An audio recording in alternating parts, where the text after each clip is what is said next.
the first space rocket lands on Mars, what will we find? Will we be welcomed with open arms, or will the Martians treat us as invaders?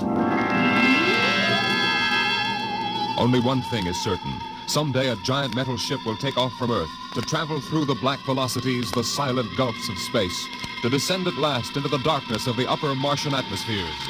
And on that day, man will finally know the answers. The day we first land on Mars.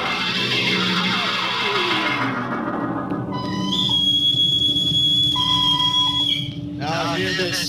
Now hear this. Approaching critical deceleration. Fasten gravity suits. Stand by to land. Mr. Lustig, what do you make of the terrain? There seems to be a heavy ground, Miss Captain. We won't be able to use our infrared lights. And we'll have to come in on radar. Well, isn't that a little risky, sir, landing in the dark? I'd rather run the danger of a blind landing, Lieutenant, than come in without the cover of darkness. Remember, we don't know what kind of reception is waiting for us down there. Airspeed 500. Altitude now 4,000. Bridge to engine room. Stand by for deceleration. Engine room, aye. Fire forward tubes 1 and 3. Aye. Skids down. Skids, check. Altitude 500. 4. 350. 3. Up a point now. All right. Let's set her down. Look out!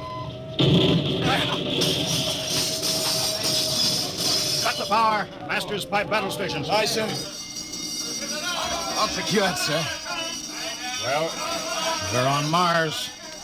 April 20th, 1987. 4:33 Greenwich time. Enter that in the log, Masters. Aye, sir. Well, gentlemen, it's less than 2 hours till dawn. As soon as it's light, we'll send out a landing party. Masters, get me an all-over hookup. All set, Captain. Now hear this. Now hear this. All right, men. The smoking lamp is lit. We're 17 men on an alien world. And it's up to us whether we ever get home again. Next few hours should tell the story. And I want instant obedience to all commands. I'll court-martial the first man who doesn't jump to when he's ordered. And one other thing. We may be on Mars, but this is still a United States naval vessel. Officers will conduct a personal and weapons inspection in 1 hour. That's all. Inspection, Captain. How? Mr. Lustig, we've got an hour and a half to sweat out before we find out what's outside that airlock. I'd rather have a man worried about his stripes than about what's waiting outside on Mars.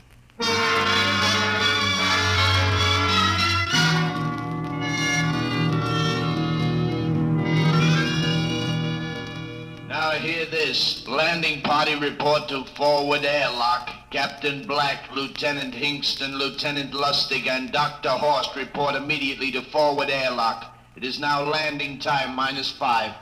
Sounds like they're paging us, Hingston. You ready, Dr. Horst? Yes, ready as I will ever be. Come on, let's report to the airlock.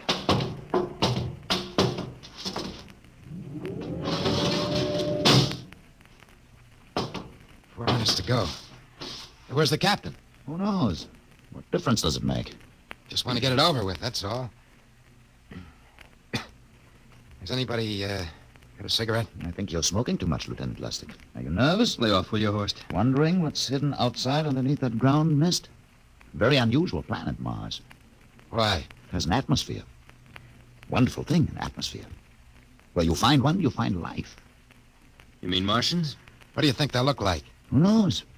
Intelligent life can take many forms. You mean they may have green skins and eyes on stalks or something? The comic book conception is possible. Or they may have developed to a point that is far beyond us. Perhaps they have a science that can produce weapons far more dangerous than our atomic missiles. You think we may have to fight our way out?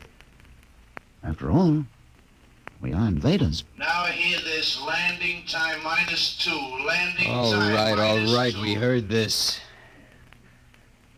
I know what I'd like to find outside that airlock. Good old Illinois. You ever been there, Lustig? Only Chicago. Well, you ought to see my hometown. Green lawns, big white houses. Sounds like my hometown. My grandmother used to have one of those iron deers on the lawn. Every Halloween, we'd paint it another color.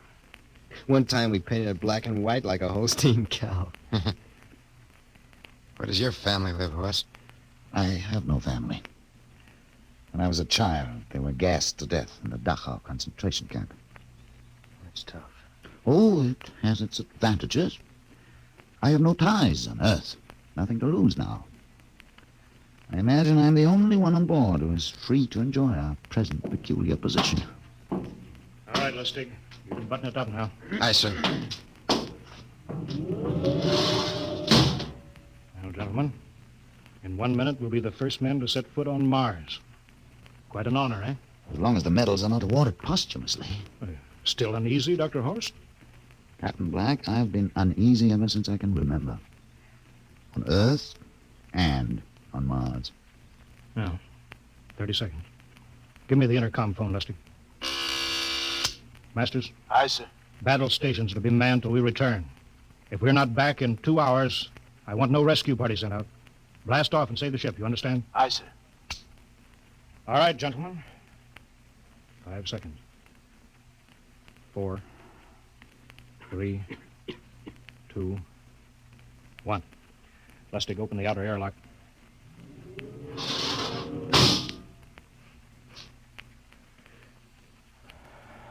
Fresh air. Let's go. Hold it on. It's too dark to move fast. Quiet, isn't it? Not even a wind. You can't see anything through this ground mist. Quiet. We don't know what's out here. Come on.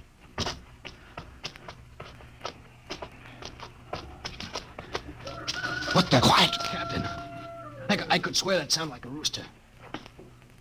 I don't hear it anymore. A very unlikely sound. A rooster crowing on Mars? Kingston, Aye, sir. set that machine gun 25 yards to the flank. We'll stay here till the ground mist lifts. Aye, sir.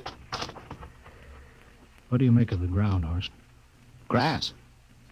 Plain grass. You could see some large foliage there where the mists then down. What the heck is that? Kingston, hold your fire, you fool! What? Some kind of wild animal. I hit it. I could see the tracers, but it's still standing. Come on, Horst. Doctor, where are you? Up ahead, admiring the wild animal. Careful, Horst. Wait for us. Don't worry, Captain. Huh. It's an iron deer. A lawn ornament. That's impossible.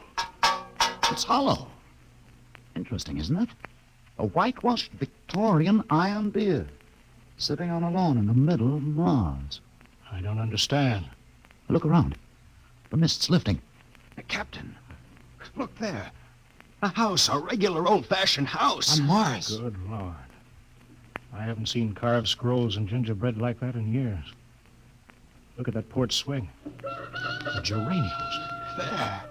I told you it was a rooster, Captain. Give me the glasses, Lustig. I want to take a look through that front window. What? There's an upright piano. Some sheet music on it. Lustig, it's beautiful Ohio. Beautiful Ohio.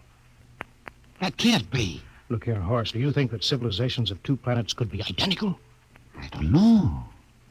That specific variety of geraniums is only 50 years old on Earth. Is it logical they should develop in Mars? How about that port swing, that piano, and beautiful Ohio? No, it's impossible. Captain Black, this looks like the town I was born in. Well, it looks like my hometown, too. I've thought of something, sir. It's the only solution. Maybe we're not the first ship to reach Mars from Earth. That's the only answer. That's impossible, Lustig. If there'd been space travel, it couldn't be secret. Do you have any idea what ships cost, what industrial power is needed? There's got to be some logical reason. Captain, I think perhaps we might find out. A light just went on in that house. Kingston, cover that door with the machine gun. Aye, sir. Come on, Horst. We'll ring that doorbell. There's got to be a scientific answer to all of this.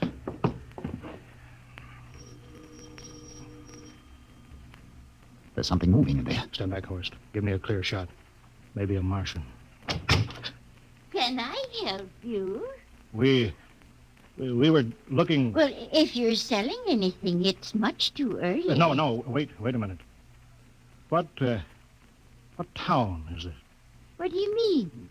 Are you census takers? No, we're strangers here. We want to know how this town got here. Is this a game? No, it's not a game. We're from Earth. From where? From Earth. Do you mean out of the ground? Hey, are you sure you're feeling well? Madam, we came in a flying ship across space. We're from the third planet. This is Mars. Now, do you understand? Mars. You go away now, you hear? I'll call my husband from upstairs and he'll chase you. Now go on. This is Mars, isn't it? This is Green Lake, Wisconsin, in the United States of America. Bounded on the east by the Atlantic and on the west by the Pacific. Now, go away. Goodbye. Horace, do you suppose it's really possible? I've got to find out more about this.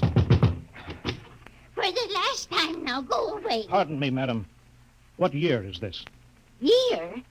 Well, 1928, of course. Oh, for goodness sake. You hear that, Horst? And we know it's 1987. And we know it's Mars. Is it possible that we got fouled up, made some tremendous blunder, and circled around and landed back on Earth? In 1928? Or maybe some switch in time or dimension. Could we have shifted somehow and gone backward in time? Horst, it won't hold water. It's not logical. We've checked every mile. We went past the moon and out into space. We're on Mars. Find out anything, Captain? No, we're going back to the ship till I figure out some logical explanation for all this. Lustig, out at point. Aye, sir. Hingston in the rear. Keep that gun at half load. Aye, sir. Horst, there's got to be some cold, logical solution. Captain. What? That house down the street. The white one with the green shutters. Lustig, what's the matter? I never thought. Thank God. Thank God. Lustig, come back here. He's running for that house. That crazy fool, after him quick. Lustig, stop. Come down off of that porch. Grandpa! Grandpa! Lustig, what the devil do you think you're trying? Grandma and Grandpa, it is you. Lustig, what's going on here? Albert, why, it's been so many years. How you've grown, boy. Oh, it's so good to see you. Lieutenant Lustig. Oh, Captain. Grandma, I want you to meet my friend. This is Captain Black. Captain, I want you to meet my grandfolks. Howdy. Any friends of Albert's is friends of ours. How long you been here, Grandma? Oh, good many years. Ever since we died. Ever since you what? Oh, yes, sir. They've been dead 30 years. What? You mean to tell me that Mars is heaven? Oh, nonsense, no. All we know is here we're alive again. And who are we to question God's infinite ways? Lustig, we're going back to the ship. But, Captain, I want to talk to my Lieutenant grandfolks. Lustig, I don't like any part of this. You come back with us, I have to club you and carry you. Yeah, but, sir, That's they're enough. my... Heaven only knows what they've run up against back at the ship.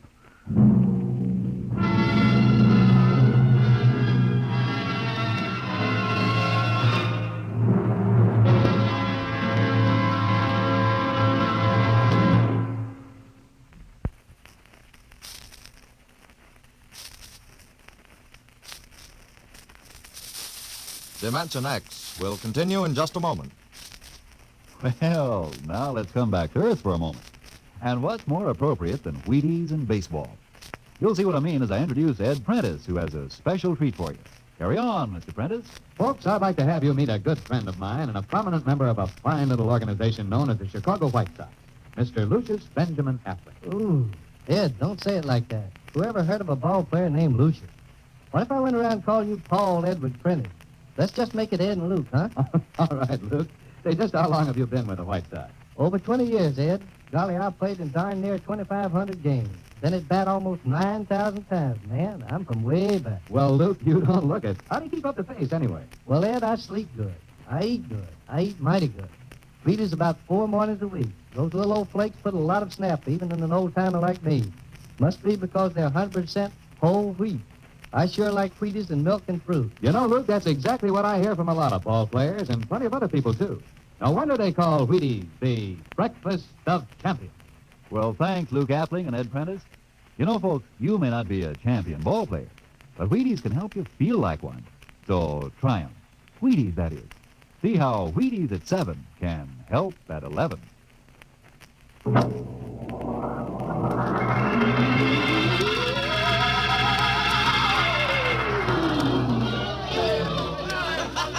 Horst, look at that crowd around the ship. Looks like we're being welcomed with a celebration, Captain. Celebration? They've abandoned ship. Every port is open. No guards in. You, Masters. Hiya, Captain. Meet my old dad. Dad, that's Captain Black, and he's not a bad guy for an officer. Of all the... Hingston.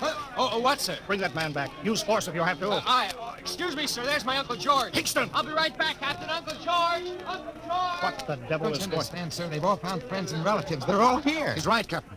I've counted. The whole crew's out on the crowd. But I gave orders. Definite You orders. don't understand, Captain. I understand mutiny. I don't care how many relatives show up. I'll have discipline on... Johnny! Johnny, you old son of a gun. Edward! Edward! It's you. It can't be. Of course it is. Johnny, you old son of a gun. Ed. Edward. Dr. Horst, this is my brother, Edward. How do you do? Hello. It's wonderful to see you, Edward. Look, I've got to get back to my ship. Hey, I almost forgot. Mom's waiting at home. Mom? And Dad, too. Mom? Dad are alive? Excuse me, Horst. Then you're real, Ed. Don't I feel real? How's that, huh? Ed. Hey, we've got lunch for you, Johnny. Mom's making corn fritters. Corn? Dr. Horst, haven't you found anybody? No, Captain. I have nobody. Then you come on home with me, right, Ed? Sure, you bet. Horst, you wouldn't believe it, but it's been 35 years since I had Mom's corn fritters. By George.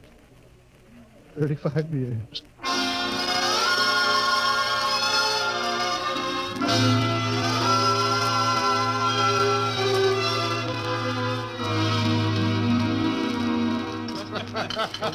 And there's plenty more in the kitchen, so don't hold back, Johnny. You too, Dr. Horst. Well, Johnny, you're still in the Navy, huh? That's right, Dad. I'm in command of the ship. We're an old Navy family, Dr. Horst. All three of our boys in the service. Ed was the best pilot in the Pacific. What didn't happen, Ed? Oh, what's the difference? I'm here now. Oh, you know, it's almost perfect. All we're missing is your brother Will. Then the whole family could be together. Well, it won't be long, Mom. Will's in charge of the XR-54. That's the next rocket coming out to Mars. Well, little Will. When does he leave, Johnny? Takeoff scheduled for September, but it depends on what we report. Well, there's no question about that now, eh? Christmas together again. That'll be something, huh? Yes, sirree. Well, this calls for celebration. How about a little of the old dandelion wine, eh, Johnny? Now, Father, don't you go giving Johnny too much wine. Oh, he's a big boy now, Mother. Well, sir, isn't everything just fine? Just fine.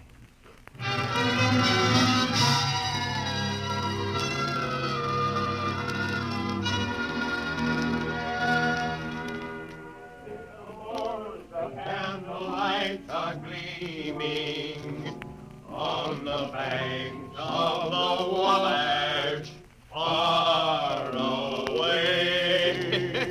Hey, we have play another song. Sure, yeah. Well, Dr. Horst, what do you think of my little family? Very nice. You know, I can't understand why you didn't find any folks here, Dr. Horst. It's just a shame. Everybody else is so happy.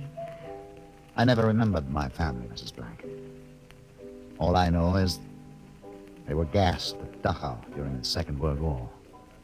When I was liberated, I was in delirium 3 months. I cannot remember anything before then. The psychiatric phenomenon. That's terrible. Isn't there anything anybody can do? I don't want to remember. Oh. I haven't had a pleasant life. I prefer to be free of emotional entanglements. They interfere with a scientific approach. I'm sorry, Dr. Horst. Oh, I'll get it. Hey, that's our ring, along in 3 shorts. I remember that. Well, maybe we'd better call it a night. You must be getting tired, Johnny. I'd better be going back to the ship. Oh, nonsense. You stay the night. We insist. Oh, I just couldn't rest thinking of you all alone on that ship. Oh, I'd be all right. Well, good night. Oh, wait a minute, Dr. Horst. That phone message was for you. Me? Yeah, that's right. A message from Anna. Anna? I don't remember any Anna. She asked if you were better. Perhaps she's someone you knew at Dachau. Anna? She said she's coming over here first thing in the morning. So you'll have to stay over. Yes, Well, that but... settles it then. You stay here, Horst. You can bunk with me in my old room. Oh, but Johnny, we thought you'd like to be with Edward. So you could talk the way you used to. Well, we can't put Dr. Horst in the daybed. I think we better share the room tonight. There'll be plenty of time for talking, Ed. I guess so. Well, I suppose I better drop back to the ship. You know, Ed, security check. Well, why do you have to do that here? Well, I don't know. There's no good reason, I guess. Well, suppose we skip it tonight. Oh, sure. Well, good night, everybody. Oh, it's good to have you home, Johnny. It's good to be home, Mom.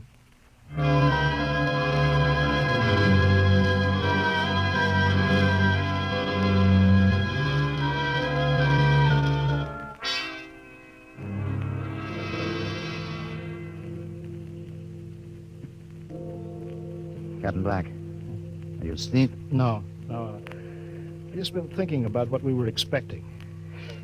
Green-skinned Martians with eyes on stalks. All the time it was only Mom and Dad and Edward waiting. It's funny what tricks your imagination can play on you. Yeah, I guess Mars is heaven, Horst. I've been thinking about Martians, too. Captain, just suppose there were Martians, and they saw us land. Suppose they thought of us as invaders. What would be the best weapon they could use against our atom bombs? I don't see what you're getting at. They would want to disarm us first, to wipe out all suspicion, to make us feel at home. But suppose this house isn't real. Suppose the people are just images, stolen from our own memories by Martians, created for us by telepathy, hypnotism. That's the craziest theory I ever heard. Maybe that's why there was no one for me. Because in all my life, there is no happy memory, no real loved person. How about that phone call from Anna? Yes, Anna. I didn't remember who she was, but I do now. I just remembered. When I was freed from Dachau, sick, delirious, I raved about a wonderful, kind nurse named Anna that took care of me. There you are. It's logical. She's coming to see you tomorrow. But there was no Anna. I'd been nursed by a man. What? Anna was only a dream. And there's only one way they could have learned about her. By reading my subconscious mind. But that's impossible, Horst. Why? The whole crew was thinking of home.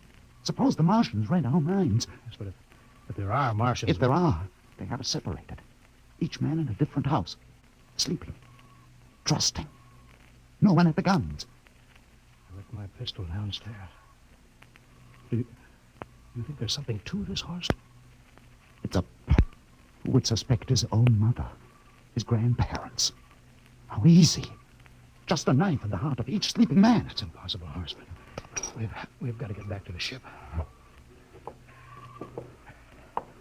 Listen.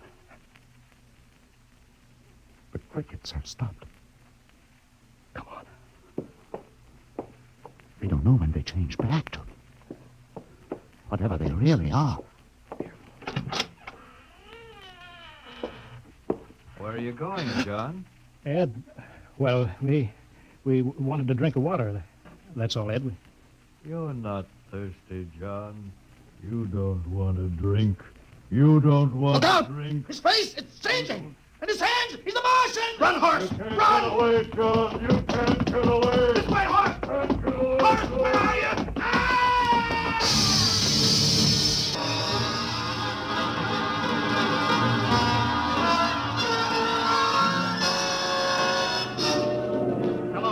Hello, can you hear me, Earth?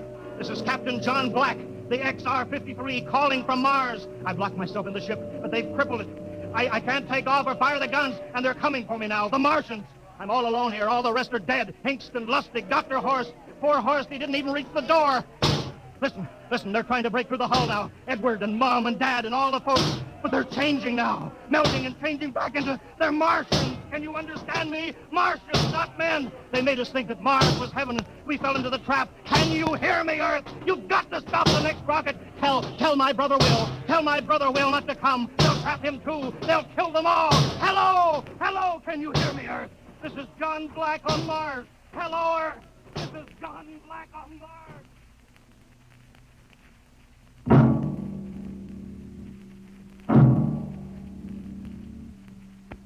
Tonight, Dimension X has presented and transcribed the Ray Bradbury story, Mars is Heaven, adapted for radio by Ernest Kenoy.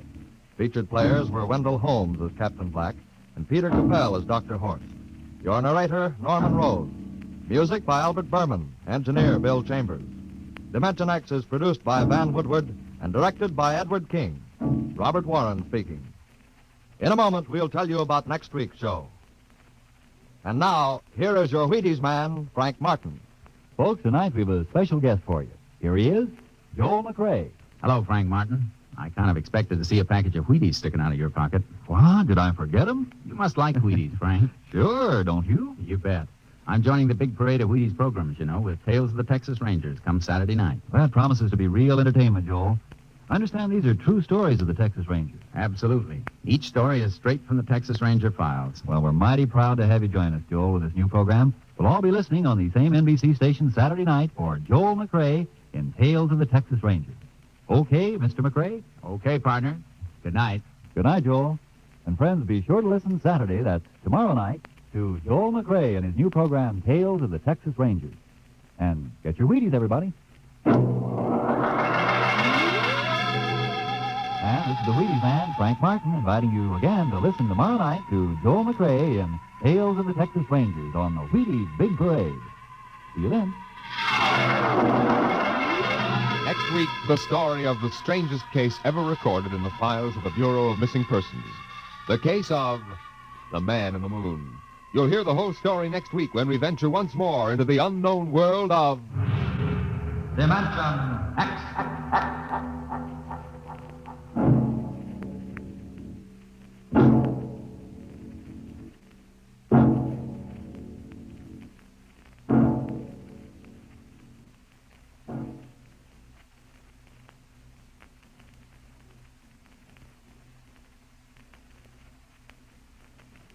This is NBC, the National Broadcasting Company.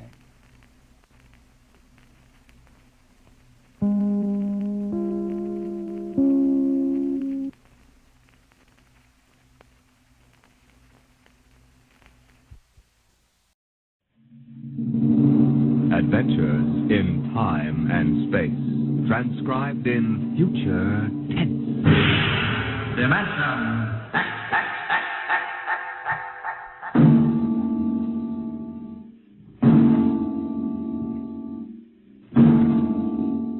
Can you predict what will come in 100 years, or in 10, or in the next minute? Some people think they can. Nuclear science, mathematicians, astronomers, biologists. They'll predict the shape of the future because they make the future, because they see beyond the known dimensions of time and space into the unknown, Dimension X.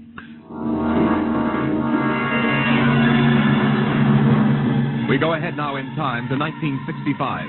We're on a vast concrete runway set in the desert of the Southwest. A giant metal ship stands before us, prow pointed for the stars. And in 5 minutes, the signal will flash, and it will tear up through the atmosphere to the outer limit. Attention. Clear field for takeoff. Clear field. 5 minutes, Steve. For takeoff. Warm her up, Charlie. I want to go over procedure again, Steve. Don't worry, I got it straight. You just make sure. Okay. I take her up on jets to 50,000, then I cut in the rocket. No lower, or your tail blast will burn out 3 counties. I climb 4 minutes on rockets, then start maneuver tests. Remember that, no more than 4 minutes. Right. This ship isn't like those strato rockets you've been testing. She's the first one built for outer space. If she works, she can go clear to the moon. If I'd have known that, I'd have brought my toothbrush. No, not this trip. Now get this, Steve. You've got power there to clear the Earth's gravitational field. But remember, after you cut in the rockets, you've only got 10 minutes fuel. If you go beyond the outer limit and don't save fuel for the return... I know, I won't get down again. That's right, Steve. You'll drift off into space. Get that now. 10 minutes fuel. Gotcha. Now, as far as I'm concerned, this project is a lot more important than that cosmic ray bomb they're testing out in the Pacific tonight. The Security Commission brass doesn't think so. I don't see any undersecretaries under anything. Don't worry. In the long run, our ship will make the CR bomb back-page stuff. But in the meantime, it's just as dangerous. Remember, half the principles in this ship are pure theory, Steve. Slide rule stuff. If anything goes wrong, we may have to scrape you off the landscape with a soup spoon. You have a charming sense of humor. Now, here's what I'm getting at. We're risking your neck in this test. If anything blows, we don't want to have the next man pull the same boner. I know, Hank. So keep your mic open and keep talking. If anything goes wrong, we want to know exactly why. And we won't be able to ask you. Let us know before you pull every switch. Before you do anything. You got that? Yeah. Even if you only have to blow your nose. All right, get those fuel lines away. Okay, Mr. Grove. Well, I guess that's about all, Steve. That reminds me. Look, if Mary calls, I'm just up on a milk run. I didn't tell her today was it. How is she? She's okay, but she's due about now, and I don't want her to be nervous. Hey, I didn't know the baby was that close. Yeah? Steve, I really ought to be sending a single man on this job. What, and cut me out of a soft paycheck? Forget it, Hank. You know you can't get anybody else who can take 15 G's acceleration when those rockets cut in. Yeah, I know. It's time, Steve. Yeah. Well, see you later. Don't worry, Hank. I'll sweat for both of us. Button her up, Charlie. So long, Hank. So long. We'll give you the light from control.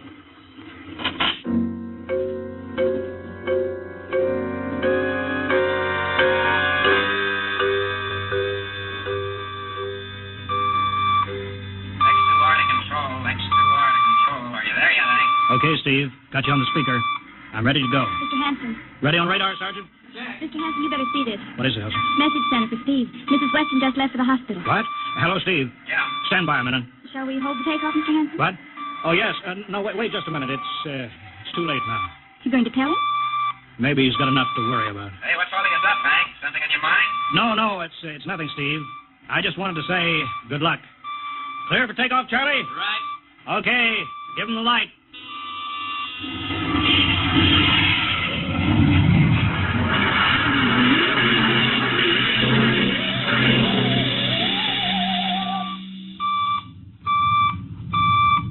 All right, Steve, I'm reading you clear. I'm at 20,000. Airspeed 600. She's running fine. Soundproofing works. There's a third-degree waiver in the AGY pressure. Got that, Charlie? Check. Dead center on radar, Mr. Hanson. 50,000 now. Cutting out the port jet. Now to starboard. Off jet. Airspeed dropping. Opening the rocket ports. Switch sticks a little, Charlie. Back the alcohol. Pressure is 350. All right, now I'm advancing the ignition key. Here goes rocket one. Steve, you all right? Yeah. Looks like somebody's slugged me with a sledgehammer. Airspeed now 1,200. Here goes number two.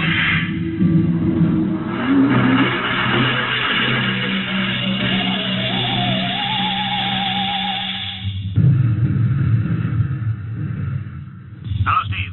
Elapsed rocket time is now 4 minutes. What's your altitude? Over to you. Speed 4,400, still climbing. Altitude 297 miles. All right, you're at the outer limit. Level off for maneuver test. You've got exactly 6 minutes fuel left. Okay. Starting at 3-degree left bank. It's a little sluggish. That's all right now. There's a low vibration someplace. Maybe the cockpit hatch. Now I'm straightening out. 5 minutes fuel left. Now I'm starting at 3-degree. Hey! What's the matter? What's wrong? There's something up here. Something shining. What are you talking about? There's something above me, Hank. I'm going to chase it. Steve, you're at the outer limit now. I can see it plain now. Steve, don't go any higher. You've only got 4 minutes left. You've only got... Getting static. I can't hear you, Hank. It's dead ahead now. Going to make a pass at it. Get a good look. Hey, it's swerving to meet me. It's dead ahead now. It's dead ahead.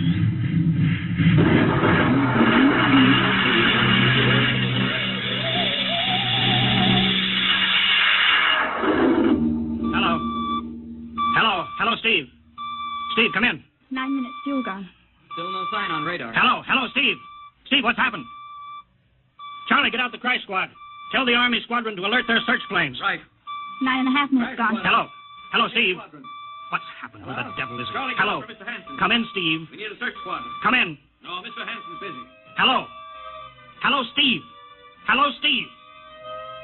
10 minutes, Mr. Hanson. That's the end of his fuel.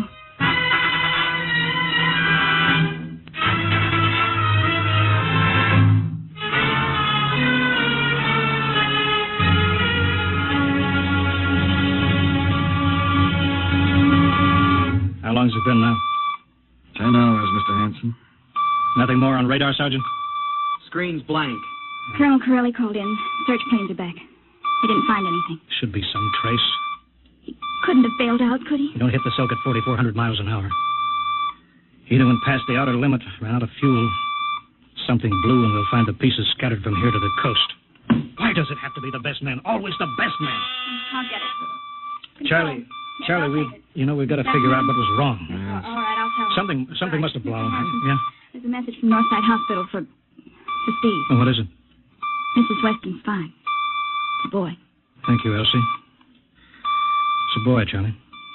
Oh. Fine. It's a boy. He didn't even know she went to the hospital. How am I going to tell Mary that? Wasn't your fault, Mr. Hanson. Ship had to be tested. Yeah, we'll build another one, and some other flying fool will shoot past the outer limit into space. Oh, I'm getting old, Charlie. You can remember when I used to take him up myself. Now I've got to send other men. It's a job, Mr. Hanson. Now I'm afraid. Every time I hear a jet go off, I jump. Every time I have to send someone up in a new model, I start to sweat. Mr. Hanson. Yeah? I think there's something on the radar. No flights scheduled in, are there, Elsie? We have the whole day cleared. It's coming in behind us. Here it comes over the building. What crazy jockey is buzzing the field like that? Is that an Army plane, Charlie? I can't see. It's turning. Charlie, alert the field. I know that engine. Steve. That's impossible. Look, that's his ship. It can't be. Well, there's no other model like that. It's Steve, all right. It's coming in. Thank God. Thank God.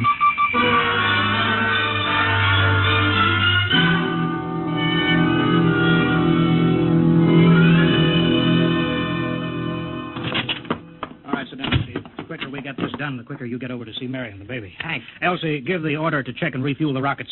I don't want anybody in here till I get Steve's reports. Bury any calls. All right, let's have it. What the devil happened to you? Hank, does that cosmic ray bomb still go off tonight? What are you talking about? Straighten out, Steve. Where you been for the last 10 hours? Listen, Hank, there's something more important. Come on. I've got to get a report on the screen to Washington, so let's have it. I've got to know how you stretched 10 minutes fuel to keep you in the air for 10 hours. Now, one thing before I talk. Look, have the Steve. Geiger men run over the ship before they refuel. What'd you run into? So help me, Hank, I don't know. But we better check and make sure it isn't radioactive. Elsie, add a Geiger report on the standard check. Steve, maybe we better have the doc look you over, too. No, I'll be all right. They said I'd be all right. They? Look, son, I know you've had a tough time, but we've had this field on the alert for 10 hours. One of the Army boys cracked up looking for you, and he's hurt bad. So let's have the story. Let's have it straight. I don't know how to tell you. Hank, I saw something up there. At 300 miles? I chased something up there, Hank, and I caught it. Now, don't hand me that, Listen, Steve. I was cruising along, just starting the right bank, when I spotted something. It must have been going about half my speed. It was egg-shaped and smooth. I made a pass at it, and I was coming back for another, and then there was a humming sound. Humming? A sort of vibration. And I blacked out. I was headed straight for it at 4,400 miles an hour. I thought it was going to be the biggest smash since Hiroshima, and I guess they were drinking that bottle. Never mind that, Steve. What happened? I came to inside their ship. Uh-huh. Steve, this whole thing has been a devil of a strain on you. I'm going to call Major Donaldson from the Army base. Ask him to sit in. A psychiatrist? Yeah, that's a good idea. Let him run his tests. He'll tell you I'm not kidding. Because, Hank, unless I miss my guess, I've just been tipped off to the way the world ends.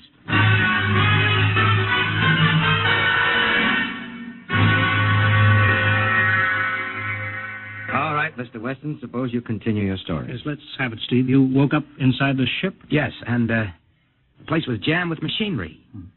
Dials, blinkers. I couldn't recognize anything. And you were surrounded by these men from Mars? I didn't say anything about men from Mars. I didn't even say they were men. I couldn't see them clearly. They were just there. Where did they come from, then? Another galaxy. Millions of miles outside of our solar system. That's all I know. You figure out where they came from. And they came all that distance to find the Earth? Yes. Did they tell you that? Yes. You mean they spoke English to you? No, they didn't. It's funny. I hadn't thought. They didn't really speak to me at all. They just planted the thoughts in my mind. You mean thought transference, telepathy? Yes, that's right. Well, Steve, what brought them here? We did, Hank. We rang their bell. We brought them in. How? With our atomic explosions. Hank, that's why you've got to stop that bomb test tonight. I'll give up. Look, you've got to believe me, Hank. Oh, how can I make you understand? Maybe I can help, Mr. West. Would you submit to narcopsychometry? What's that? Under proper drugs, I can put you back in this ship by suggestion. Then we can get a playback record of your memory pattern on the audio circuit. How long will that take? Half an hour. We'll have to go over to the lab. Will you believe me if it checks? It will give us an accurate memory picture of what your mind reports. All right, let's go. Hank, you got to believe me. We haven't got much time.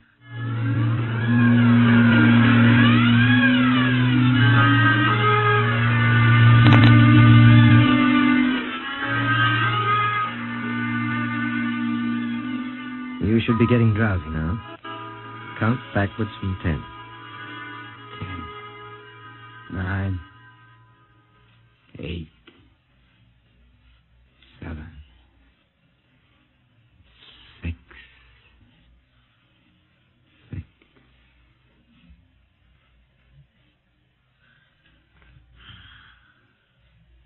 He's under.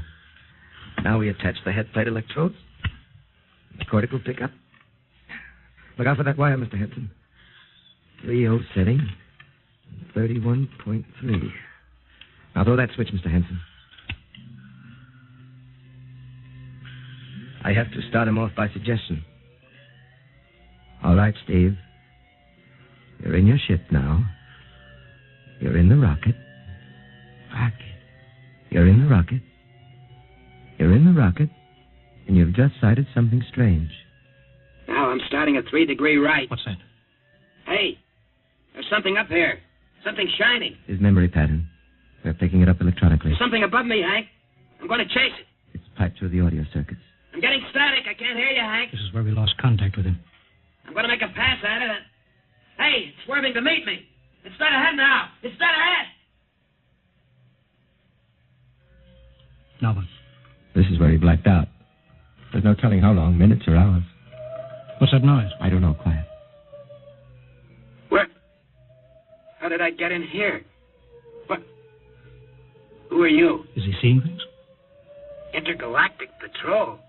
What's that? What are they saying, Steve? What are they saying? It's about nuclear fission.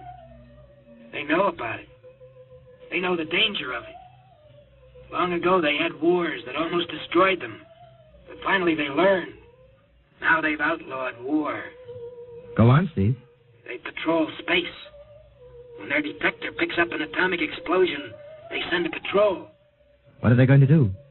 They've quarantined us. Quarantined? They've isolated the Earth. Because we don't know how to control ourselves yet.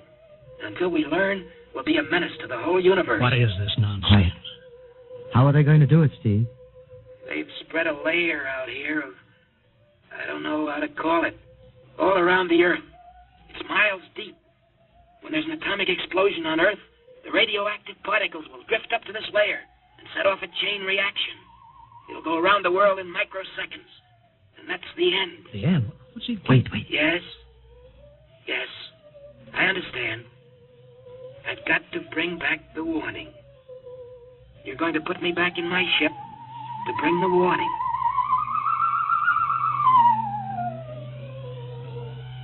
Now what? Blacked out again. I guess that's all. What does all that mean? It's what he remembers. You don't think that really happened? No. Narcopsychometry circuits produce what he remembers. It just means that Steve believes this happened. I don't like to see this. I've seen too many top pilots snap. Steve is the best I've known. How bad do you think he is? Frankly, outside of the presence of this well-organized hallucination, there's no sign of unbalance. May not be too serious. If he had a more plausible story, I'd be inclined to believe him. Warning. Hank. It's all right, boy. Did you hear it, Hank? You understand? Sure. We've been quarantined. Let me give you something to make you sleep, Steve. Don't you understand? They fixed it so that if we set off one more nuclear explosion, that'll be it. Of course. Don't roll your sleeve down. You don't believe me? Now, take it easy, Steve. But the test tonight. They're setting off the CR bomb. Hank, what time is it? 11:20. Well, it's scheduled for midnight. Hank, we got to stop that bomb. Steve, let Donaldson give you the hypo. Hank, you've got to believe me. I saw them. I got the warning. If we touch off that bomb tonight, it'll be the biggest galactic 4th of July of all time. The whole Earth will go up like a Roman candle. April 10th, 1965, the end. Now, look, Steve, you better calm down. Don't you want to see Mary and the baby? You've got a new son, remember? Yeah, that's just it, Hank. I want to see my son. I want him to live. If that bomb goes off, Hank, we've got to stop them. Mr. Hanson, I think we'd better get over to the base hospital. Hank, you've got to believe me. me. Sure, Steve. Maybe there is something to it. Look, it's out of your hands. I'll put it in a report and shove it into Washington in the morning. In the morning? There isn't going to be any morning, Hank. Don't you understand? You've got to call Washington now. Get the head of the Security Commission and postpone that test. Now, you know I can't do that, Steve. My neck would be out a mile. Besides, this is 1965, not 45. 20 countries have atomic bombs now. What's the use of stopping just this one? The rest will keep right on popping them Well, off. then we'll have to call an international conference. Can't you understand, Hank? The first one that goes off finishes us at the end. They've given us the quarantine warning. Steve, I think you'd better go with us to the base hospital. Look, Steve, we can call up for a detail if we have to. All right. I'll go with you.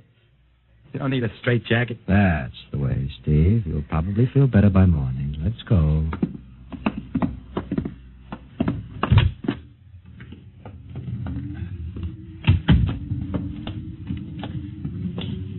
Well, Steve, tomorrow I'll drive you over to the hospital to see Mary and the kid. Sure. Look at the ship under the floodlights. Pretty, huh? You'll be flying her again soon, don't you worry. Yeah, I guess so. What you doing out in the line? The refueler? Yeah, we got Clausewitz coming in tomorrow from Denver for another test. Figure we give you a day off. That's good. That's... Why? Steve, come back. Come on, Donaldson. Steve, wait. He's heading for the rocket. Look, there he goes up. That crazy fool. We can't get at him now. That covers armor glass. He's waving. Yeah, towards control. It's the radio. He needs the radio. Come on. I should have gotten help. The radio's still hooked up here. Hello, Steve. Listen to me, Hank. You gotta call Washington now. Come out of that rocket, Steve. I'll call my men. Don't try anything, Hank. They've refueled the rocket for tomorrow. Take it easy, Steve. Listen, you know what'll happen when I fire the rocket tubes down here? Steve, don't. It'll burn out every building for 5 miles. All of us in one big blast. Steve, what do you want? You've got to stop that bomb. You got to call Washington right now. They won't believe me. You make that call or I cut in the rocket. Now, I mean it, Hank.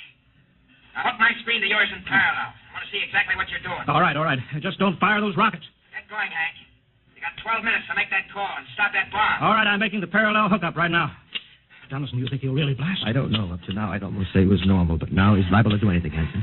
Steve, there, you getting it on your screen? Yeah. Now, put that call through. All right. Operator. Visit screen to Washington. The visit screen circuits are busy, sir. They'll try again in half an hour. This is Security Commission priority. Break in, get me a line. Yes, sir. Just a moment, please. 10 minutes, Hank. Listen, Steve, I'm trying. Ready to take your call, sir. Washington, Security Commission 3. This is urgent. I want Undersecretary Herbert Ames. Washington 3. 1 moment, please. Hurry, will you? 1 moment, please. What time is it, Donaldson? 11:51. Do you think he'll fire those rockets? He might. Washington? Visit screen 3. Mr. Herbert Ames, please. That is a coded exchange. I cannot accept your call without clearance. Get it through, Hank. Listen, Washington, put it through. This is Mr. Hanson at San Marco Air Base. This is a priority call. I'm coded. 1 moment, please. I will check your code number. Get that through, Hank, or that bomb goes off at 12. Will you be reasonable, Steve? Your call has cleared, San Marco. Washington, visit screen 3. Herbert Ames, please. Security Commission Ames. Listen, Ames. Hello, Hank. Ames, you got to get me to the chief. Are you kidding? He's at the test control room. Yes, I know, but get him for me. What's up? You look lousy. Or is it a bad circuit? There's no time. I've got to get him before the test.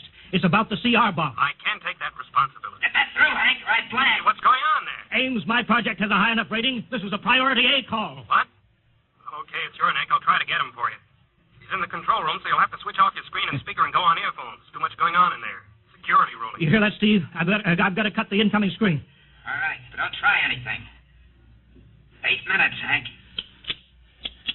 Hello? What? You got him, Hank? Yes. This is Hanson at San Marco. No, sir. Priority A request to cancel the bomb test. No, I'm serious. This is deadly serious. We sent the X2 JTR up today to the outer limit. We uncovered evidence. Yes, on the automatic instruments. What's that? No, possible chain reaction. No, I can't tell you the whole story. There isn't time here. Yes, I'll bring the readings into Washington in the morning. You've got to postpone the test till you see them. Look, I've worked on contracts with the Commission for 10 years. Yes, I have complete confidence in my information. You can record that. All right, I'll call you back immediately. Bye. Hank? He's agreed to cancel, Steve. The bomb won't go off. All right, boy. You can come down out of that ship.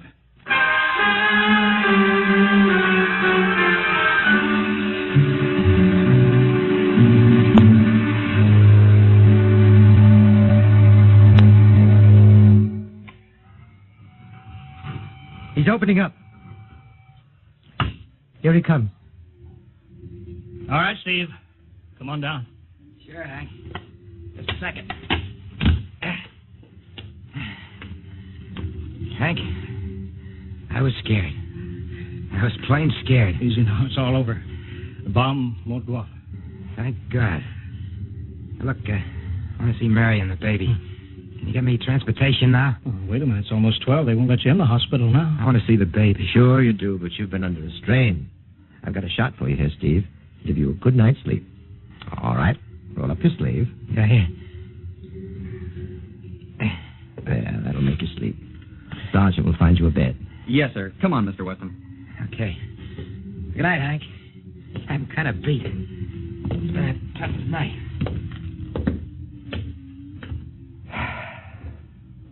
It sure has. thought for a minute he was going to blast those rockets and send us all to Kingdom Come. Yeah. Quite a stunt getting the ray bomb test called off. It isn't called off. But the chief said... Ames couldn't get the chief. I was talking to a dead circuit. Bomb goes off in a couple of minutes. Oh. Poor Steve. He was one of the best. He was the best. 1 in 10 million. Some story of his, poor guy. For a while, he almost had me believing that quarantine. That's a very common delusion. End of the world. Yeah, I suppose so. It's a nice night. Never saw the stars so bright. We better be getting in. That wind is cold. Well, the bomb goes off in 30 seconds. Poor Steve. You know, Hanson, there's just one thing. Yeah? It's outside my field, but I'm curious. How did he keep that ship in the air for 10 hours with only 10 minutes fuel?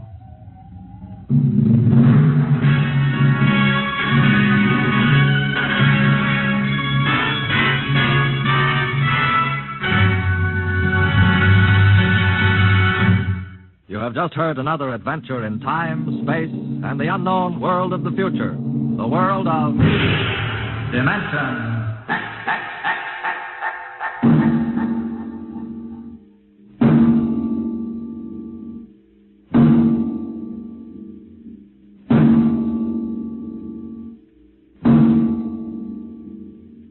Next week, a star of the future appearing on the program of the future, Dimension X. Next week, Miss Nancy Olson, the talented young actress whose performance in Sunset Boulevard marks her as one of Hollywood's most promising young actresses, becomes the first of a group of rising young artists of stage and screen who have been invited to make an appearance in this series. So listen then for Hello Tomorrow, starring Nancy Olson on Dimension X.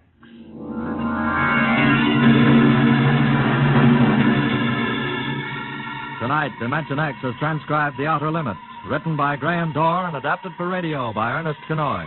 Featured in the cast were Wendell Holmes as Hanson, Joseph Julian as Steve, and Joe DeSantis as Donaldson. Your host was Norman Rose. Music by Albert Berman, engineer Bill Chambers. Dimension X is produced by Van Woodward and directed by Edward King.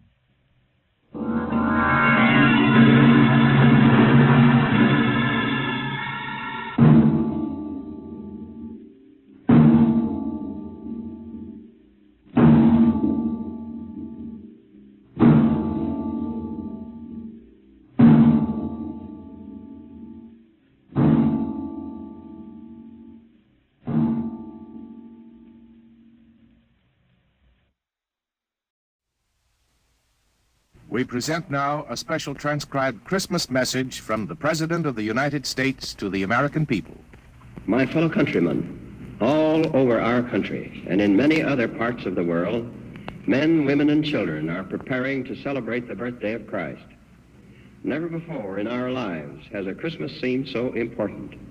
I'm not thinking of turkey dinners and stacks of gifts. I mean the quiet, reverent celebration of faith, hope, and love, born in a manger in Bethlehem. Across all the continents of this world, peace-loving people today feel apprehension and loneliness and fear. Many have forgotten the humble surroundings of the Nativity and how from a straw-littered stable shone a light which for nearly 20 centuries has given men strength, comfort, and peace of mind. At this Christmas time, we should renew our faith in God. We celebrate the hour in which God came to man. It is fitting that we should turn to Him. Many of us are fortunate enough to celebrate Christmas at our own fireside. But there are many others who are away from their homes and loved ones on this day. Thousands of our boys are on the cold and dreary battlefield of Korea. But all of us, at home, at war, wherever we may be, are within reach of God's love and power. We can all pray. All of us should pray. We should ask the fulfillment of God's will. We should ask for courage, for wisdom, for the quietness of soul which comes alone to them who place their lives in His hands. We should pray for a peace which is based on righteousness. The nation already is in the midst of a crusade of prayer. On the last Sunday of the old year, there will be special services devoted to a revival of faith in God. I call upon all of you to enlist in this common cause. I call upon you no matter what your spiritual allegiance may be. We're all joined in the fight against the tyranny of communism. Communism is godless. Democracy is the foundation of faith. Faith in oneself, faith in one's neighbors, faith in God. Democracy's most powerful weapon is not a gun, a tank, or a bomb. It is faith. Faith in the brotherhood and dignity of man under God. Let us pray at this Christmas time for the wisdom, the humility, and the courage to carry on in this faith. Ladies and gentlemen, you have just heard President Truman's Christmas message to the American people. This is NBC, the National Broadcasting Company.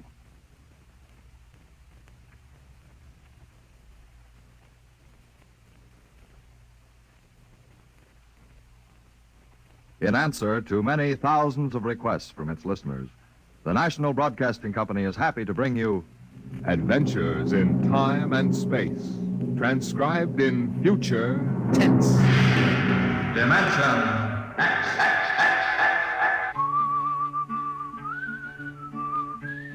This is the story of Riesling, the singer of the spaceways.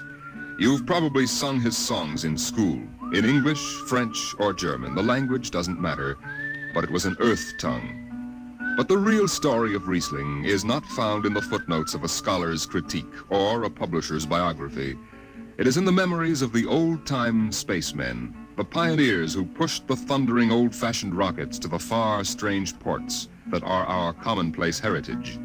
These men know the true story of Riesling. The arching sky is calling spacemen back to their trade. All hands stand by, free falling, and the lights below us fade. Outride the sons of terror, far drives the thundering jet, up leaps the race of Earthmen, out far and onward yet.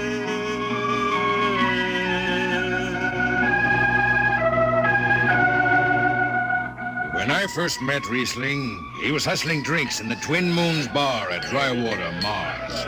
He'd won a guitar off a Chinese barkeep at Luna City by cheating at one thumb, and he made his whiskey by singing in the bar and passing the hat. Listen to her, Hudson. Don't she strum pretty? Like a 16-year-old gal. Say, how much you collect on that last song? $3 Martian and a slug. Al grabbed it from my bill. He don't trust me no more.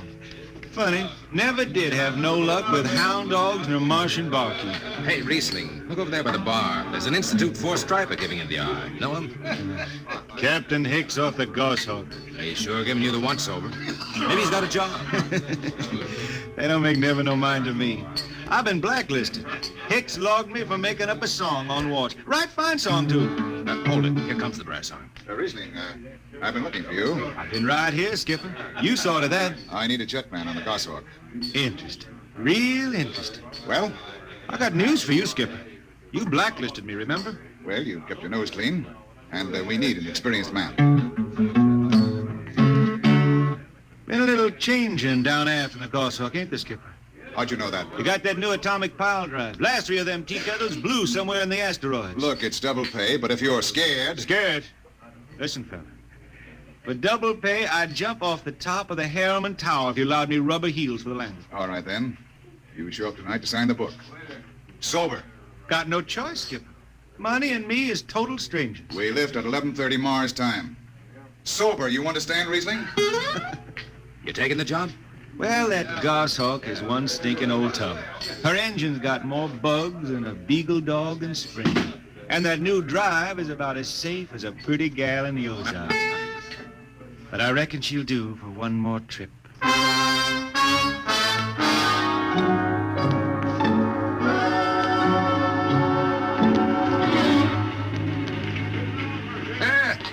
Welcome home, Riesling. Hi, Jimmy Legs. Meet my friend Hertzman. He's signing on as a wiper.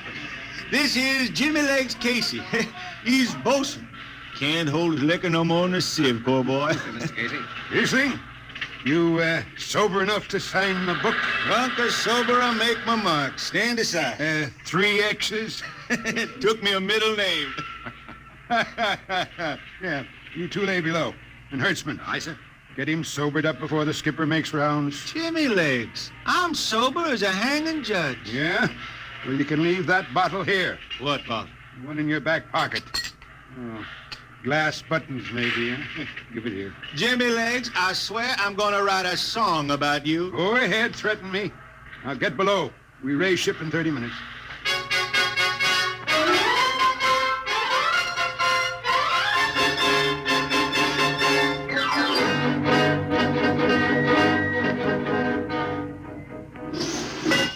Hi, Skipper.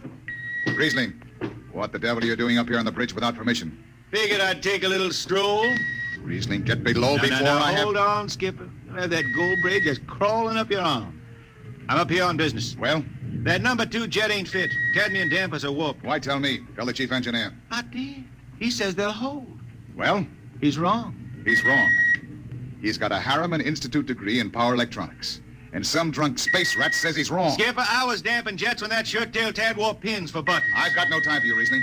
Casey, sound takeoff. Aye, sir. I'm telling you, Skipper, that number 2 jet's gonna blow. Dampers warped crooked like a turtle's back. Riesling, drag your deadhead out of here. Get below. Go ahead from control tower, Captain. All right, Casey. Fire 1 and 4.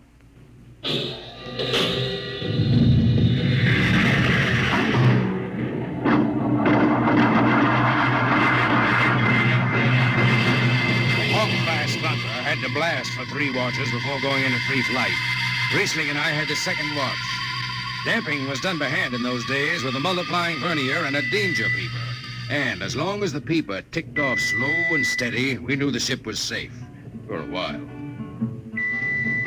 Hey, Riesling, you better stow that guitar. If Jimmy Legs catches it, he'll blow a gasket. Don't worry, I can damp this tea kettle in my sleep. How's number 2? All right, so far. Did you ever hear that song about Hicks, the one that got me blacklisted? Oh, the skipper is the father of his crew, a gentle guiding light to me and you. But on Mars he likes his women if they walk or if they're swimming, or if they've got 6 arms instead of 2. Hey, the second verse is better. Now the skipper likes his liquor by the quart. Yes, he'd go from Mars to Venus for a snort. He'll drink rocket fuel and... Hell, hi, Skipper. Didn't see you come in. You were too busy, eh? Who's watching the gauge? I got an eye on it. Don't you fret none. Riesling, I'm going to fix it so you can't get a berth on a rocket-powered pogo stick. Report to Casey under arrest. I don't rightly think I will. You what? You kind of forget, Skipper. According to space code, you can't remove a jetman till the end of the watch, right? Now look, you corn-fed space lawyer. Now, is that a rule or ain't it? Riesling, your shift is over at 2300. And I'll see you ride the rest of the way in slop locker. Maybe. Maybe. In the meantime, you clear out of my power room. I gotta make me up a 3rd verse for my song.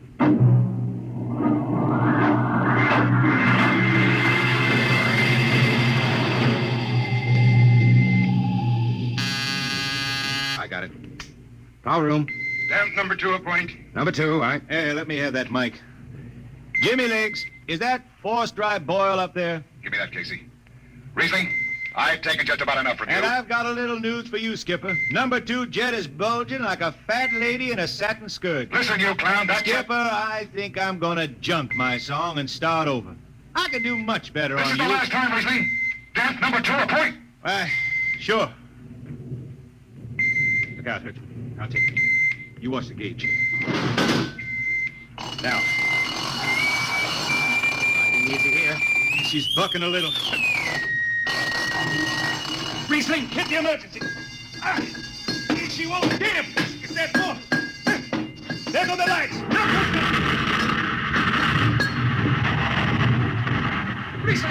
Riesling, stay down behind the baffle. I've got to take a look. It's radioactive. Look out. I've got to piece the hot stuff out of the tube. What's going on down there? Shut up, Jimmy Legs. I'm busy. He's tight now. What happened? Number 2 blew, you lunk-headed space rat. You all right? A little sunburn. The lights are gone. What's the matter with the emergency circuits? Riesling. Jimmy Legs, get some lights down here. It's dark. Get the emergency light on. They're on, Riesling. They went on after the blast. The lights are on. What are you talking about? Jimmy Legs. Jimmy Legs, turn on the lights. It's dark. Turn on the lights.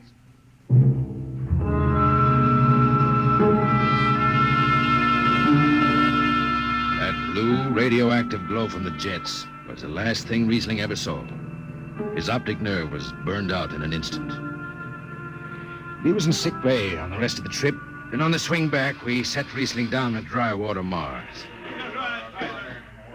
Look out for the cable, Riesling. Thanks, Hertzman. Hey, Riesling. That you, Jimmy Legs? Hold up a minute, will you? Oh, Riesling. Jimmy Legs, I promised I'd write a song about you, didn't I? Sure, Riesling, sure. Can't seem to sing like I used to. Look, Riesling, the men up in the bridge feel kind of bad about this. Yeah? Why didn't they think of that when Riesling told them that damper was shot? Now, Hertzman, that's all over. Sure. That's all forgotten. Riesling, let's go down to the Twin Moons before I vomit. Now, hold it. The skipper feels pretty bad about the whole thing, Riesling. Kind of late for that, Jimmy Legs. Feeling sorry, don't hold no corn. The boys passed the hat. The skipper kicked in half a month's pay. Did he now? Then on principle, I suppose I ought to tell him to stuff it back up the jets. But you can't buy no drinking whiskey on principle. I'll take it. Here you are. I'll get it. I'll be seeing you, Riesling. Sure, Jimmy Lee. Sure.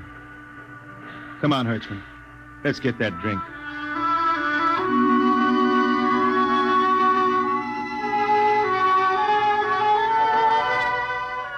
That was all. Just another space bum who didn't have the good sense to finish before his luck ran out.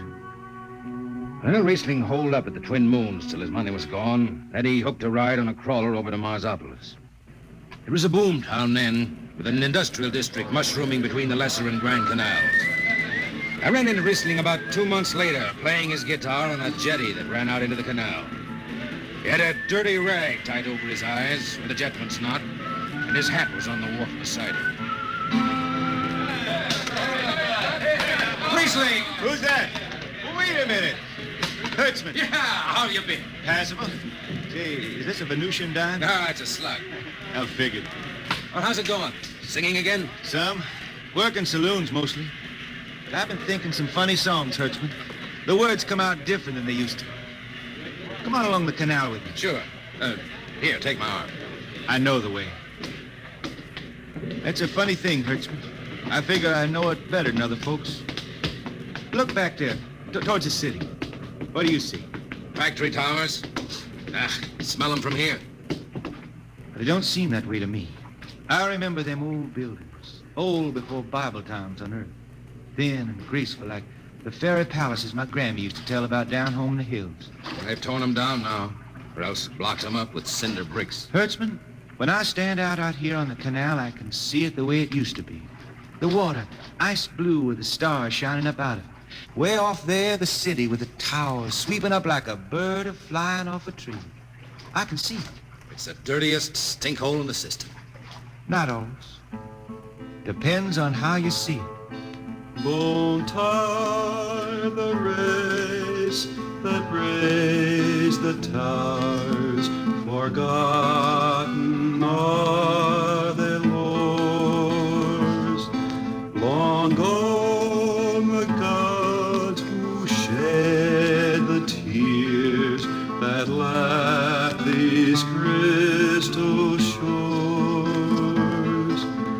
Slow beats the time-worn heart of Mars beneath this icy sky. The thin air whispers voicelessly that all who live must die.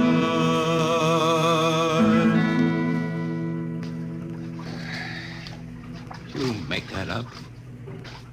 Why don't you go home, Riesling? Home? Earth.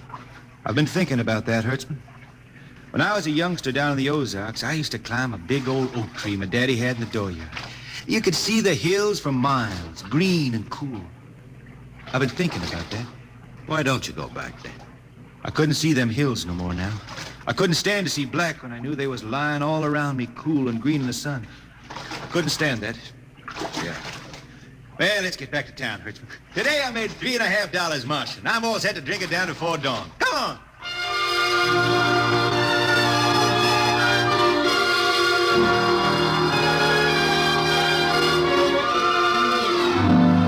I lost track of Riesling after that.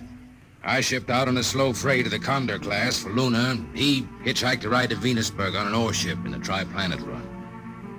So he beat around the system, Venusberg to Layport to Drywater to New Shanghai and back. Any spaceport was his home, and no skipper had refused to lift the extra mass of Riesling and his battered guitar. He made up his songs, sitting out watches down in the power rooms with old shipmates, while the monotonous beat of the jets shook the hull plates. Hear the jets, hear the jets, hear them snarl at your back when you're stretched on the rack. Hear the jets, feel the pain in your ship, feel the strain in your grip. Hear the jets, feel her rise, feel her drive, strand steel come alive on her jets.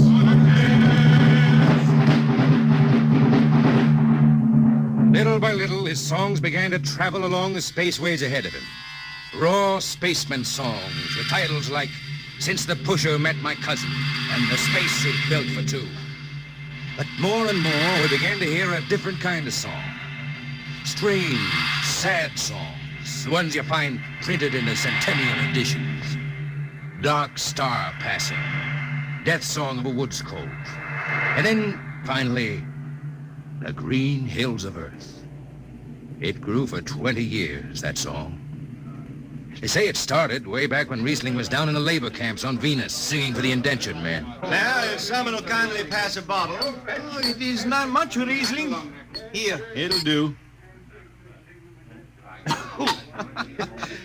What is that stuff? Tequila. You cannot make him good here on Venus. What do you use? Carac-bush. Home it is different. Where are you from, son? Tasco, Mexico. That's a long way from here. See, a long way. How'd you come to sign on? The man comes out to the village from the city in a shining automobile, very big. He says there is work. You sign the paper for 10 years and you work. Yeah, work. There is work here, all right. 10 stinking hours in the jungle with machete. I tell you, when I get home to Earth... What'll you do, son? What is the use? We aren't getting home. You know how many men die out there in the swamp today? 10 men, 10! What is the use? My mother, she's dead. My father don't care. A girl? Oh, she says she wait. I don't know. Sure, son. You sing some more, Riesling. We drink, you sing. Maybe a new song, son. We rot in the molds of Venus. We wretched her tainted breath. Foul are her flooded jungles, a-crawling with unclean death. Let the... What is the matter? Finish the song, Riesling. I can't. Can't yet. It just don't come. I'll finish it when I go home. That's it. When I go home to the hills. Now pass that bottle. The dawn whistle don't blow for 4 hours.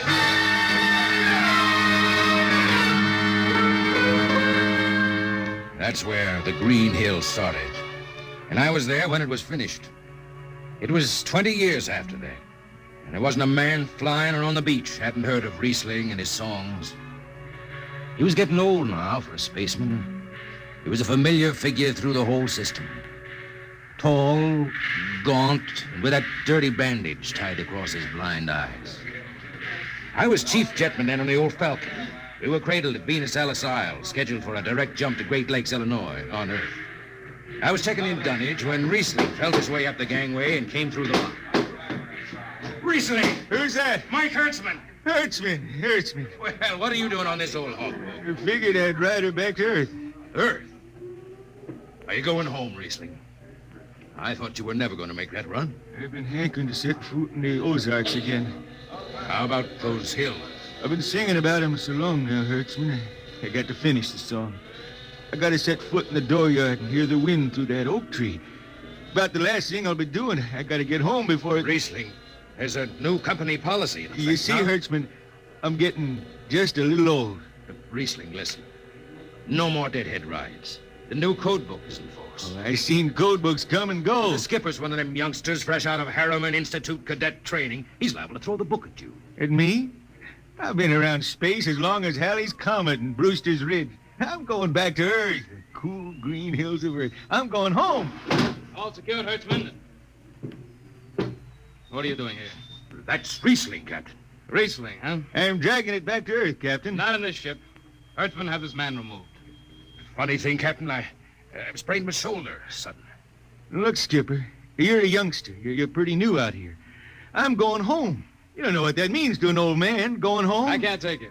Against the Harriman Code. Oh, now look, Skipper. You can slide me by into the distressed spaceman's clause in that code book. Distressed spaceman, my eye. You've been bumming around the system for 30 years. Skipper, you make me do something I never done for no one before. I'm an old man. An old blind man, and I want to go home. I ain't never crawled in front of a four-striper in my life, but you gotta let me drag home. The law says a man's got a trip coming to him. You can stretch for a poor old blind man, now can't you? You got it, Skipper. All right, you old space rat. But keep out of the way. I run an efficient ship, and I don't want any trouble. No, sir, no trouble. I'll just lay down in the power room. I kind of like to be near the jets when they blast off. For Earth.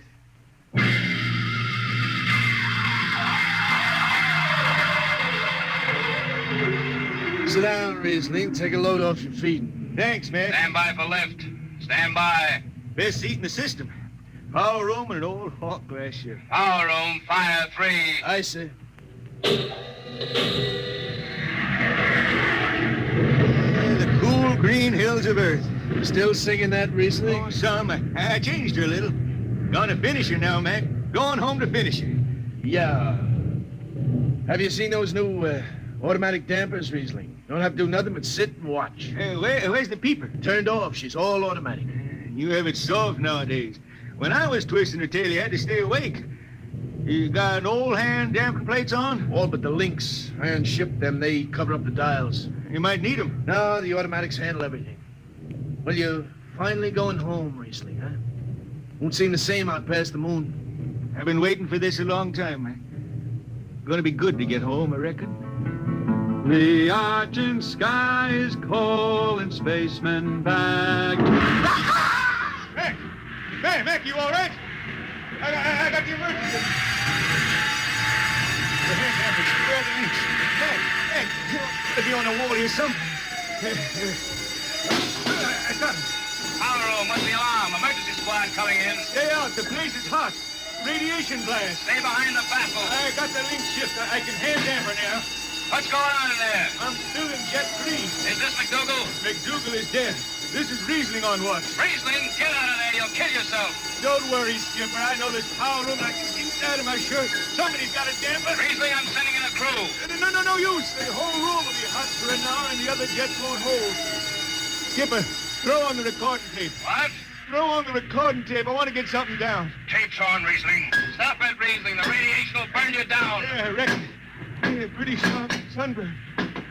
Pick me out of here with the tongs and bury me in a lead shield coffin. Okay, Skipper. She's clean. Radiation's getting brighter. I can almost see it. Bright, rosy like the sun. Like the sun over the hills down home. I got my song figured right now. Here it comes. We pray for one last landing on the globe that gave us birth. Let us rest our eyes on the fleecy skies of the cool green hills of Earth. can see him now. The hills. The sun. I can see the sun. That's the way he died. Riesling, the blind singer of the spaceways, singing of the home he never reached, the cool green hills of Earth.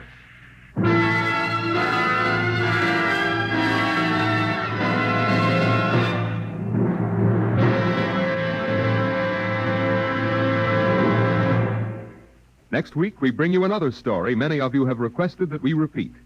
It's the strange tale of man's first visit to another planet and why he decides that Mars is heaven. Be with us at this same time next week for another adventure into the unknown world of Dimension X. This program was transcribed. Now, dynamic Tallulah Bankhead brings you The Big Show on NBC.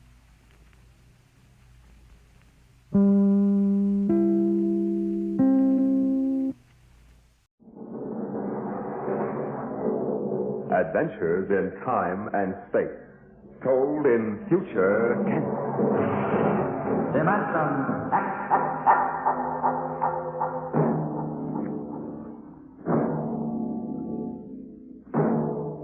The National Broadcasting Company, in cooperation with Street and Smith, publishers of astounding science fiction, bring you Dimension X.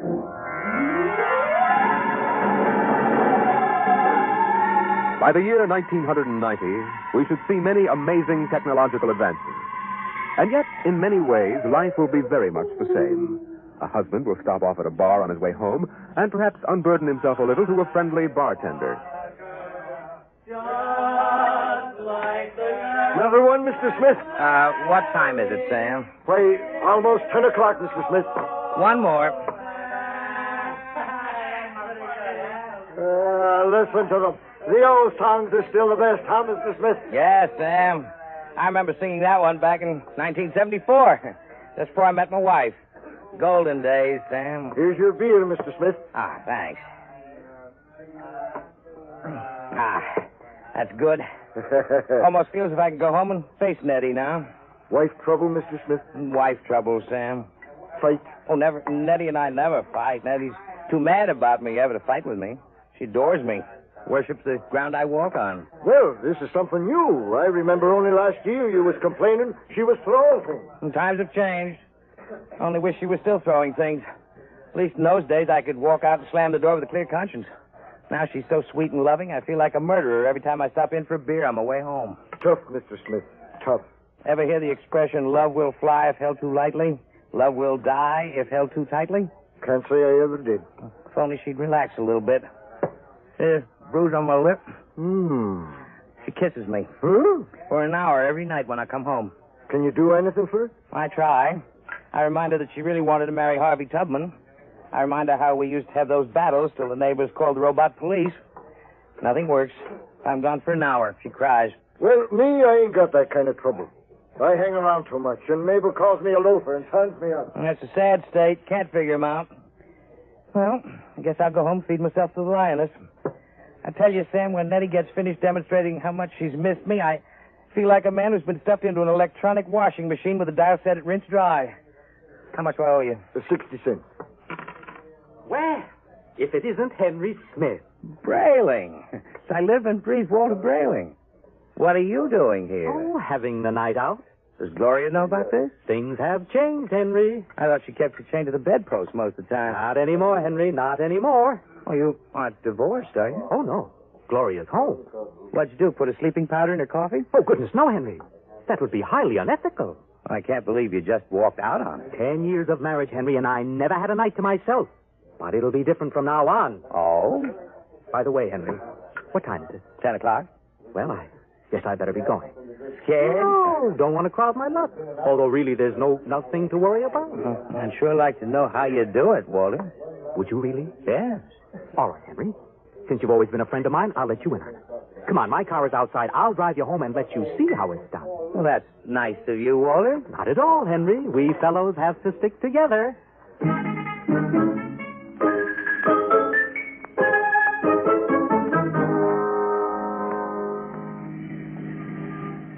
Don't suppose you know how Gloria and I came to be married in the first place, eh? No, I don't. Well, one evening, she threatened to tear off her clothing and call the police unless I married her. No. Oh, yes. Well, that's a bit extreme, isn't it? Well, Gloria was always a nervous girl. I bet you've had a pretty wretched time of it. Oh, yes, it didn't take long for me to become the laughing stock of the neighborhood. Hand-pecked Brayling, they used to call me. I know, but things are changing now. Here, you see this? What's that? A single ticket to Rio on the morning rocket. I have hotel reservations there for a month. A whole month, Henry, to have a fling. Won't Gloria make trouble over that? That's the amazing part of it, Henry. She won't even know I'm gone. I'll be back in a month, and no one the wiser. You don't believe me, do you? Frankly, no.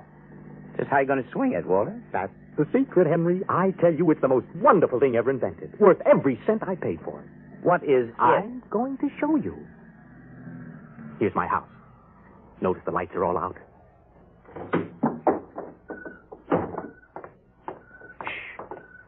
We'll wait up there on the front porch. Walter, you haven't gone off your rocker, have you? Now I meow twice. Meow! Meow! Now, Henry, watch the window in my bedroom. Well, it looks as if somebody... Hey, there's a man up there. He's looking out. Good. He sees me. He'll be down directly. Isn't it a bit embarrassing for you, Walter? Oh, not at all. You'll find out.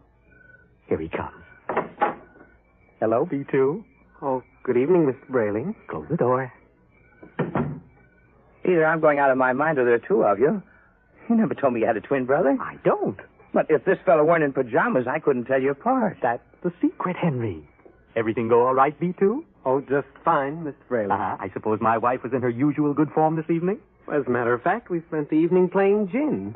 No screaming? No shouting accusations? Oh, no, sir. It was a very quiet evening. Well, this is even better than I thought. Well, Marionettes Incorporated aims to satisfy, sir. Did he say Marionettes Incorporated? That's right, Henry. Look him over. Isn't he excellently fashioned? You wouldn't dream he was a robot, a marionette, eh? Oh, I can't believe it. It's against the law, of course, to duplicate a human like this, but it's well worth the opportunity. Well, I still don't believe it. You can't tell him from a human. Only one way, Henry. Put your ear next to his chest. Listen. That's it. Machinery. Walter, old man, how long's this been going on? I've had him a month, Henry. I keep him in the cellar in my toolbox. Now, tonight I told Gloria I'd like to be excused for 5 minutes to run down to the cigar store. She agreed. I went down to the cellar, took out Brayling too, sent him back upstairs to sit with my wife until I got home. Miraculous. Of course, it doesn't seem quite ethical somehow. Oh, nonsense. It's highly ethical. I've been home all evening. I shall be home with her for the next month. In the meantime, another gentleman named Walter Brayling will be in Rio having the time of his life. Well, can he walk around without fuel for a month? Oh, he refuels himself, and he's built to do everything. Eat, drink, sleep. You'll take good care of my wife, won't you, B2? Oh, of course. Your wife is rather nice. I've grown quite fond of her. You see? Walter, old man, how long has this Marionettes Incorporated outfit been in business? Secretly, for 2 years now. Why? Well, I wonder, is there a possibility that I might get in touch with them? You? But you love your Nettie. Well, I know, but even so, just a little respite, a night or two once a month. And she loves you dearly. So much she can't barely leave me for half an hour. You know that lately she's taken to calling me up at work 10 or 12 times a day to talk baby talk? Your Nettie? My Nettie. What do you say, old man? A favor to an old buddy? Fellow lodge member? Well, I could put you in touch with the man who makes them. Of course, you'd be pledged to secrecy once you learned where he's located. Oh, naturally. Very well, Henry. Here's his card. Marionettes Incorporated, W. Zig, proprietor and owner. New humanoid plastic 1990 model guaranteed against wear. Our motto, no strings attached. Address the Jumble Shop, 43 South Wesley Drive. Mr. Zig will take good care of you, Henry. He's a charming fellow, a real craftsman. Wonderful. I'll see him first thing tomorrow. Well, I'd better be getting home now, though. Nettie's probably splitting a gasket. See you around, old man, after I get back from Rio. And while I'm gone, you might drop around regularly, just as you always have. Treat Brayling, too, here as if he were me. Otherwise, Gloria might be suspicious. Oh, I will. And, before I go, these marionettes are safe, aren't they? Oh, absolutely. Oh, tell them, B2. We're guaranteed. Fine. Well, good night, Walter. Good night, B2. Good night, Mr. Smith. Good night, Henry. Well, I'm glad someone else will have a chance at a little happiness and freedom. All right, Brayling 2. Back into the cellar box for you. Come on. Down the steps. That's it. It's very damp down here, Mr. Brayling. Bad plumbing. Well, here we are. Brayling, Yes. before you put me back into the toolbox, could we have a word? Certainly, old man. This toolbox. What about it? Well, I don't like it, Mr. Brayling. Why not? It's cramped. Oh. Well, I'll try to fix up something more comfortable when I get back from Rio. All right, now, before Glory gets worried, back... Marionettes are made to move, not to keep still. How would you like to lie in a stuffy old box most of the time? I didn't realize you fellas were that sensitive. Well, you wouldn't like it at all. I keep running. There's no way to shut me off. I have my feelings, you know. Well, day after tomorrow, I'll be off to Rio, and you won't have to stay in the box for a whole month. Why, you can move upstairs. But when you get back from Rio, I'll go back in the box. Mr. Zig didn't tell me at Marionettes Incorporated that it was possible to get a difficult specimen. There's a lot he doesn't know about us. We're pretty new. Now, look here, B2. This has gone far enough. I'll never get to Rio. Now, come on now.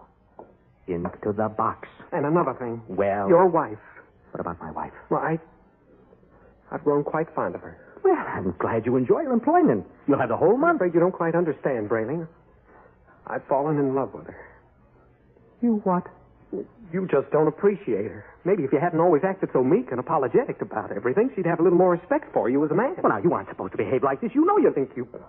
Well, anyway, I could be very happy if I were married to Gloria. Aren't you forgetting you're nothing but a big, overgrown puppet?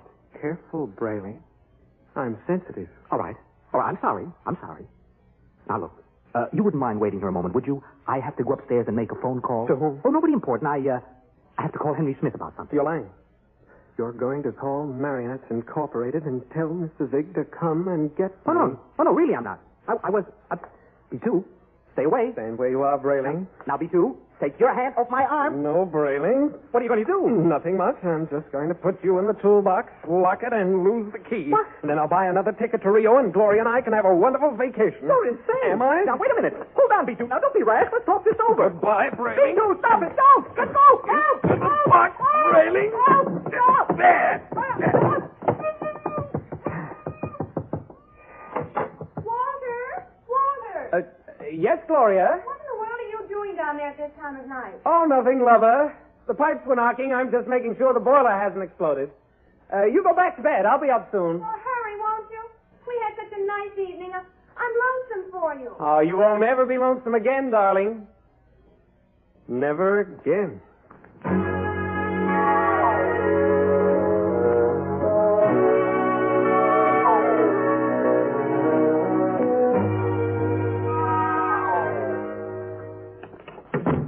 Good morning, Nettie. Oh, good morning, darling. How are you? Have a nice time last night? I missed you so. Breakfast ready? Aren't you going to kiss me good morning? Oh, yes, I suppose so. Oh, you're so wonderful, Henry. I guess I'm the luckiest person in the world. Oh. Here's your coffee. And how would you like your eggs? Nettie, wait all. Oh, but I want to please you. Oh, Nettie, skipped the eggs this morning. Oh, but you have to eat to keep well, darling. I'm very healthy. I have an early business appointment. Oh? It's a friend of Walter Brayling's. I met Walter last night, and he... Yes? I'd better be off. Now, Nettie, don't look as if I were on my way to Rio or something. I'm only going to work. It's just that I miss you so. I want to be with you all the time. Do I have to go through this every morning? I'll be back at supper. There's no need to cry now, is there? No, darling. You aren't displeased with me, are you? I try so hard to do everything just as I think you'll like it. No, I'm not displeased. Well, goodbye, dear. Henry? Yes? You forgot to kiss me goodbye.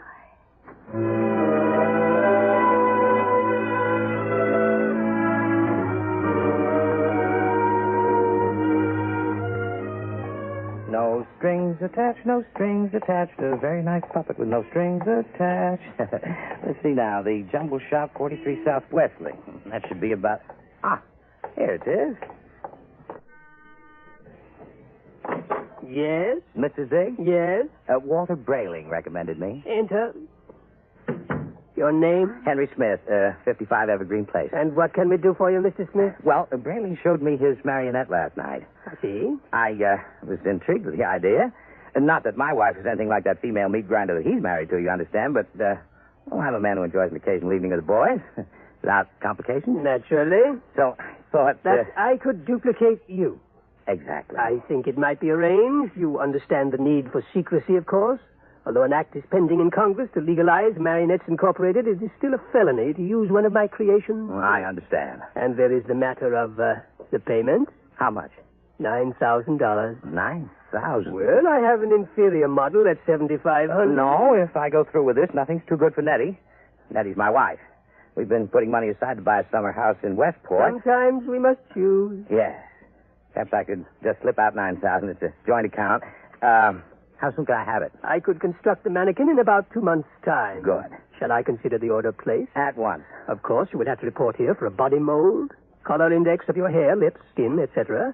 And I'll have to do a complete electro-emotional calibration. You guarantee that these models are foolproof? As foolproof as I can make them, Mr. Smith, and I've had years of training. No chance of detection? None whatsoever. I've never had a complaint. Walter Brady seems satisfied enough. I assure you, he's been taken care of in high style. There was some way to be sure. You have our guarantee. Very well, Mr. Zigg. I'll get the money from the bank and send it to you. Fine. You'll be just as delighted with yours as Walter Brading is with his.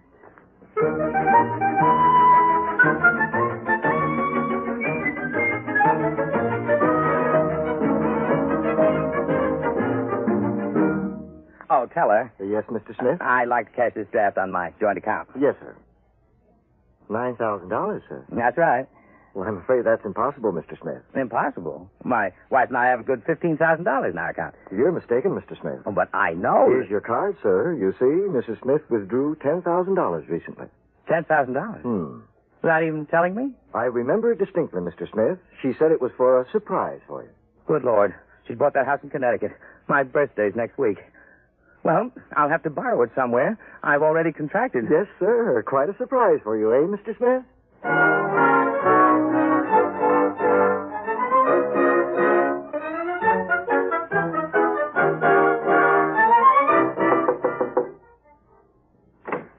Yes? Oh, hello, Henry. Hello, Gloria. Is Walter home? I'd like to speak to him. Well, come in. Thank you. Is something wrong? Well, just some private business. Mattered alone. Well, he went down to the travel bureau, but he should be back soon. We're going to Rio, you know. Both of you? Isn't it wonderful? I don't know what's come over Walter lately. He's been so romantic. Last night he came upstairs and said, darling, he hasn't called me darling in years. Darling, we're going to take a honeymoon to Rio. So we're leaving tomorrow. Anything wrong, Henry? No. No, I'm just a little surprised, that's all. Well, he should be back soon. Will you wait? Yes, I'd better. Say, as long as you're over here, maybe you can help me with something. What?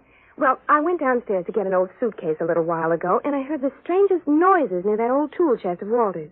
He mentioned that the boiler was acting up, and I'm afraid to go down there again. I wonder if you'd take a look. What kind of noises? Like a thumping sound. Maybe I'd better go down, Gloria. You stay up here. Should I call a plumber, do you think? No, I'll take care of it. Should I down a bed? I'll have a look. Good Lord. Hello in there. Well, just a minute. Keep quiet, for goodness sake. I'll have to smash the lock. Now, what in the... Henry, thank God you've come. Be quiet. I've been in there all night.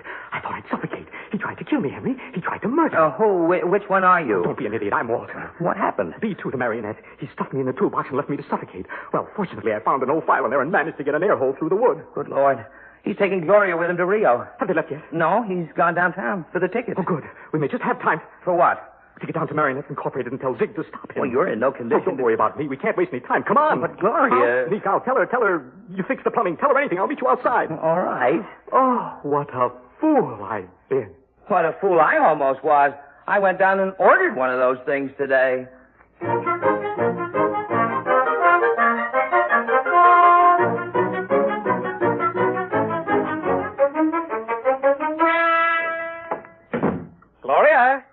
Gloria, love. Yes, darling. Did you get the tickets to Rio? Right here in my wallet. Honeymoon for two under the pampas moon. Oh, Walter, it's so nice to have you like this. You like the change? I don't know what did it, but whatever it is, I'm in favor of it. I hope it's permanent. Oh, I intend to see that it is. Oh, by the way, darling, do you happen to remember where that old pistol of mine is? Pistol? Yes, I just thought since we're going to be traveling in strange countries, it wouldn't hurt to bring it along. Oh. Well, I think it's here on the sideboard. Yes, there. Oh, Walter, you know how frightened I am of those things. Oh, I'll be very careful of it. In fact, I think I'll go down in the basement and practice. Not really shooting it, of course, just to make sure it's in good working order. Do be careful, darling. Oh, I will. If you should hear a shot, dear, don't be frightened. I may fire it into a block of wood just to test it. Perhaps I'll fire into that old tool chest of mine. Yeah, that should absorb it. Oh, speaking of that tool chest, Yes, what about it? it reminds me that Henry Smith was here. Oh? Yeah, I heard some noises downstairs, dear, and he went down to fix the plumbing. Is he still down there? No, he left.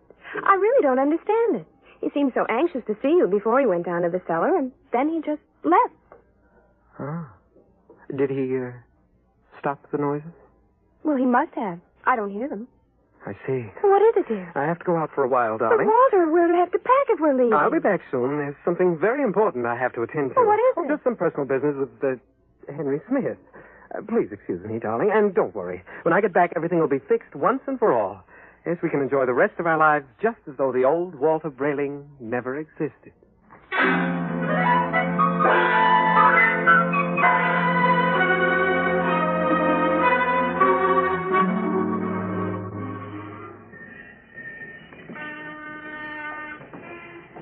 Ah, Mr. Brayling and Mr. Smith. Yes, Mr. Zig. Come in, gentlemen. We certainly will come in. What brings you? A good deal, Mr. Zig. Yes, indeed, a good deal. If I might know exactly, you seem so upset. Tell him, Henry. You told me your marionettes were foolproof, Mr. Zig. They are. My personal guarantee goes with each one We of know them. all about your personal guarantee. Except that Mr. Brayling's dummy knocked him out, stuffed him in a toolbox to suffocate, and is making plans to run away with his wife. Oh, dear. Well, Mr. Zig? Oh, I really don't know what to say, gentlemen. You see, I work alone. I make these marionettes myself so that I can see to it personally that there are no errors. However, even the finest craftsman can make a mistake once in a while. What Mr. Brayling and I would like to know, Mr. Zig, is exactly what are you planning to do to stop this over-ambitious robot? Well, of course, we shall have to recover B2 first, and then I will simply dismantle him. He doesn't seem to want to be dismantled, Mr. Zig. In fact, I think you'll have trouble catching him. Maybe I can save you the trouble, gentlemen. B2, look out. He has a gun. I thought I'd find you here when I discovered the tool chest empty. Now, look, B2, whatever you're planning to do, you won't get away with it. I think I will. Mr. Zig, Mr. Zig, can't you do something? I'm afraid I can't think of anything. I'll save you the trouble, because I'm going to kill the three of you. Oh, you won't get away with it. No? You forget that Gloria and I will be on a plane to Rio in a few hours. All right, Mr. Zig. You first. Oh, now see here. This isn't fair. I created you. You can't do... Grab him. I got him. Quick. Quick, that hammer.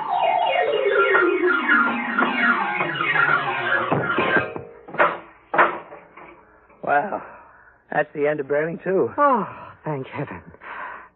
Henry, he got digged right through the... Oh, holy jumping catfish. Henry, look at him. Look at Zig. Nothing but a mass of coils and springs, just like Brayling, too. Why, he's nothing but a marionette. He's no different from...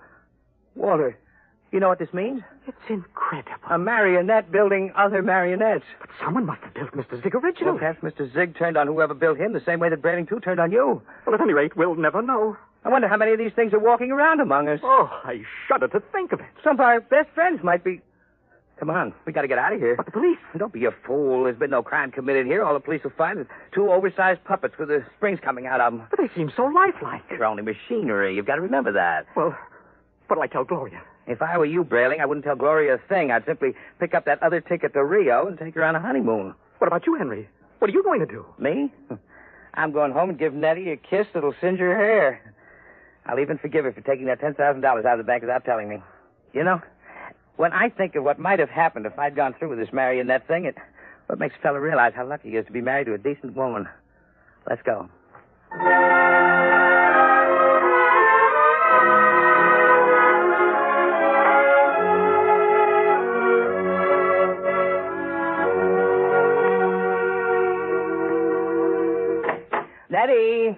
Nettie! Where are you, sweetheart? In here, darling. Oh, I've missed you today. Come here. Oh, Henry. Oh, you look tired, darling. Can I do something for you? Just tell me. I'm yours to command. Ah, a man's a fool to jeopardize a nice home and a loving wife like you. You do love me, don't you, Nettie? You know I do. Here, let me get your slippers on. Ah, feels good to sit back on the sofa and relax. You don't know what a trying day I've had. I can see you're all upset. It isn't anything I've done, is it, dear? Well, in a way, something you've done is connected with it. What's that, darling? The money. Money? I know you want to surprise me with the house, darling, but really you shouldn't have taken that money out of the bank without consulting me. Henry, I don't even know what you're talking about. Now, Nettie. But I don't. Nettie. Oh, you're so upset, darling. If it's anything important, let's talk about it later. Meanwhile, why don't you just put your head on my shoulder and rest? I must admit that sounds enticing. Here, let me make you comfortable. There. Now you just close your eyes. That's it. Nettie. Yes, darling. You hear something? No, darling. You sure? Like what? Well, like the ticking of a clock. No. Well, strange, I don't hear it now, but when I had my ear against your chest... Oh, no. Oh, no. What are you talking about, No, I darling? won't believe it. You are my Nettie, aren't you? You're a real live flesh and blood... Oh, she couldn't have done that to me. Not Nettie. But I hear it. And it's coming from you. It's coming from you.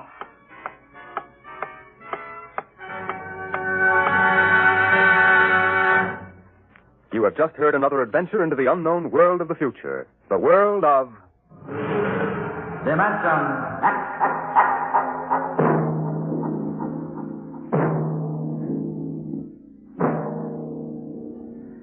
Next week, Dimension X moves to a new day and time.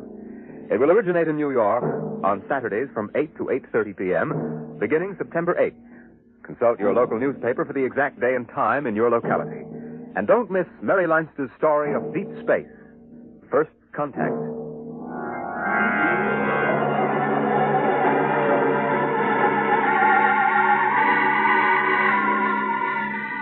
Dimension X is presented each week by the National Broadcasting Company in cooperation with Street and Smith, publishers of the magazine Astounding Science Fiction. Today, Dimension X has presented Marionettes Incorporated, written for radio by George Lefferts, from the story by Ray Bradbury. Featured in the cast were Kermit Murdoch as Henry, Martin Rudy as Brayling, and Ross Martin as Brayling, too. Your host was Norman Rose. Music by Albert Berman. Fred Collins speaking. Dimension X is produced by William Welch and directed by Fred Way.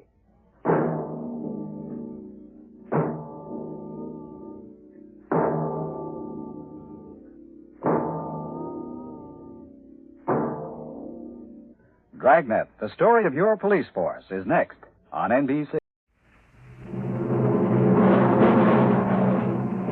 Adventures in time and space, transcribed in future tense.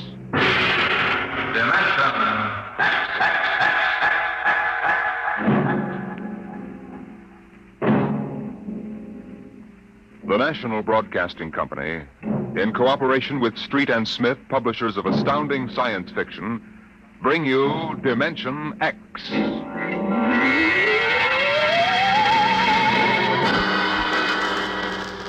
Tonight's story, First Contact, by Murray Leinster.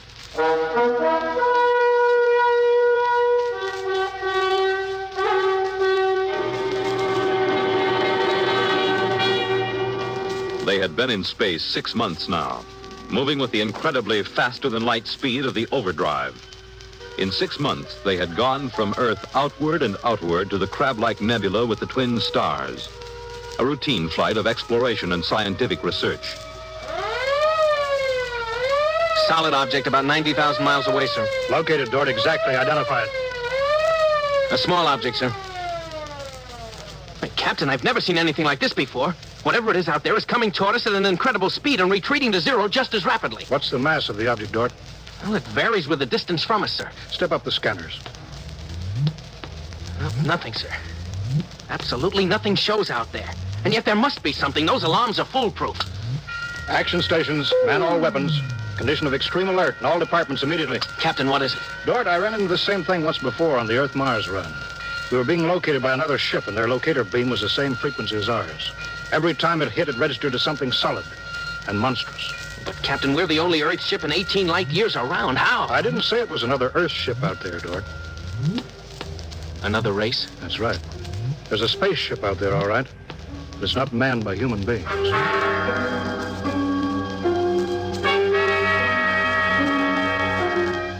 It had been contemplated and speculated upon.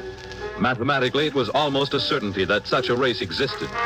But in 18,000 Earth years, no human spaceship had ever encountered them. Now the situation was precipitated, and somewhere outside the Earth vessel, there was an alien race. Of what shape? Of what quality? Of what psychology? It's moving, sir. Heading right for us. At that speed, we'll be in touch in 10 minutes. Heading right for us, huh? Just what we'd do if a strange ship appeared in our hunting grounds. Friendly? Well, maybe. We'll try to contact them. We have to do that. But friendly? Thank the Lord for the blasters. They may not be hostile, sir. They may be. That's what I'm paid for. Put on this job for, to worry about the troubles that may never happen. To all hands, now hear this. A ship is approaching manned by an alien race. I'll give the signal for attack or defense if it be necessary. There'll be no move made unless I give the order. I do not wish to provoke trouble. Stand by. Their ship is slowing down, sir. It's stopped. Weapons Department, report. Weapons Department, report. Alien ship remarked. Target fixed. Weapons alert. Communications Department, report. Communications Department, report. We're receiving a modulated shortwave, sir. Frequency modulated. Apparently a signal. Not enough power to do us any harm. We'll try to make some sense out of it. Report any progress to me immediately. One thing in their favor, sir. They didn't attack immediately without question. They're trying to establish contact. That seems to indicate they're reasonable. We'll see, we'll see. What are they doing now? Can you make out the locator screen? Bring that power up. They're doing something now, sir. There's a section of the hull opening. Probably an airlock, sir. If they breathe there. They're letting something out. Oh, it's round. A bomb, sir? Unknown object released from alien ship. Observed by Weapons Department and targeted. Stand by. See what they're doing, sir? They've left the object out there right where they were. And now they're withdrawing the ship. There's no reason why that object couldn't be a bomb, Mr. Dort. Intended to let us think precisely as you're thinking right now. I just have a hunch, sir. I think they're friendly. I think whatever it is out there is a means of communication. You're probably right, but I won't gamble the ship on the probability. Sir, I'd like to volunteer to go out there and look that thing over. Well, you understand whoever does examine it is expendable. Yes, sir. Requisition a lifeboat. If it's all right with you, sir, I'd prefer just a suit with the drive in it. It's smaller and the arms and legs won't make me look like a bomb. And I'll carry a scanner, sir. You may leave when you're ready. Thank you, sir.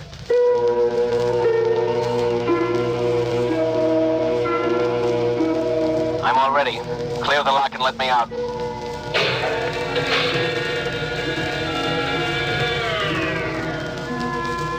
Weapons Department reporting to the captain. Mr. Dort located.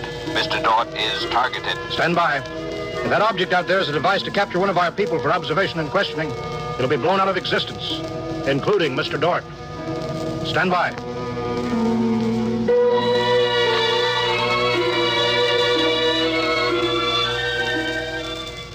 Mr. Dort. Mr. Dort. Report. Object, as you can see on the scanner, sir, is covered with many small horns, like the detonating horns of the obsolete mines formerly used in naval warfare. Is that their purpose, do you assume, Mr. Dort? I'm going to find out, sir. I'm going to grab one. Mr. Dort. I'm here, sir. I don't think this is a mine. Circle it so we can see it completely through your scanner. Deadlock, sir. Nothing to report that the scanner hasn't shown you. Oh, wait a minute, sir. A section of the outer hull seems to be opening. Do you see it? Very good, Dort. Hold that. I'm sure it's a communications device, sir. It looks like it. Fix your scanner so it'll focus on that communications device. Return to the ship.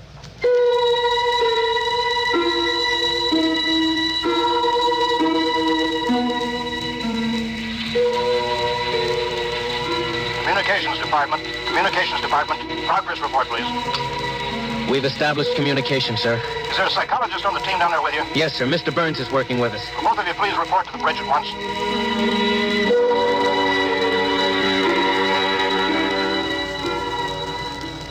Oh, you look tired, Dort. We've established fairly satisfactory communication, sir. They seem to have highly developed thought patterns. We got a satisfactory translation from the machine on the fourth attempt. We can say almost anything we want to say to each other now.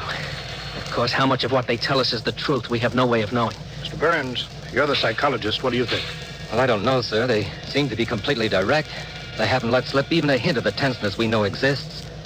They act as if they were setting up a means of communication for friendly conversation, but Well, there's an overtone that... Yeah? Well, Mr. Burns, I have a decision to make.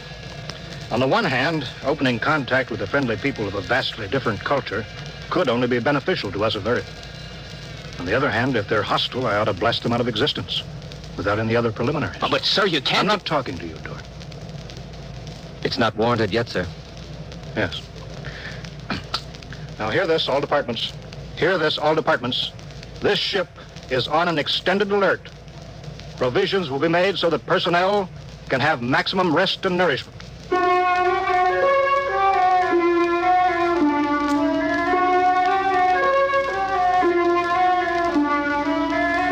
Communication continued by means of the artificial language set up arbitrarily between the Earthmen and the aliens, decoded by the mechanical decoders. Dort disobeyed orders. He lived on powerful stimulants so that he could stay with the communications machine. Talking to the aliens. Other people. Are we being received? We are receiving your message. The chief of this ship wishes to speak with the chief of your ship. The message is heard by the chief of this ship. The chief of this ship communicates that he will hear the message of the chief of that ship. Go ahead, sir. People of the other ship, I'd like to say the appropriate things about this first contact of two dissimilar civilized races, and of my hopes that a friendly intercourse between the two peoples will result. People of that ship, what you say is all very well, but is there any way for us to let each other go home alive? That's all, sir. They've stopped sending. Very direct people. Very direct. But, sir, I don't follow. I didn't know what that meant. You know, is there any way for us to let each other go home alive? It means what it says, Dort. Sir, what's to stop us from just cutting communication and leaving, and they can do likewise? What's to stop us? Simply that whichever ship leaves first will be followed by the other.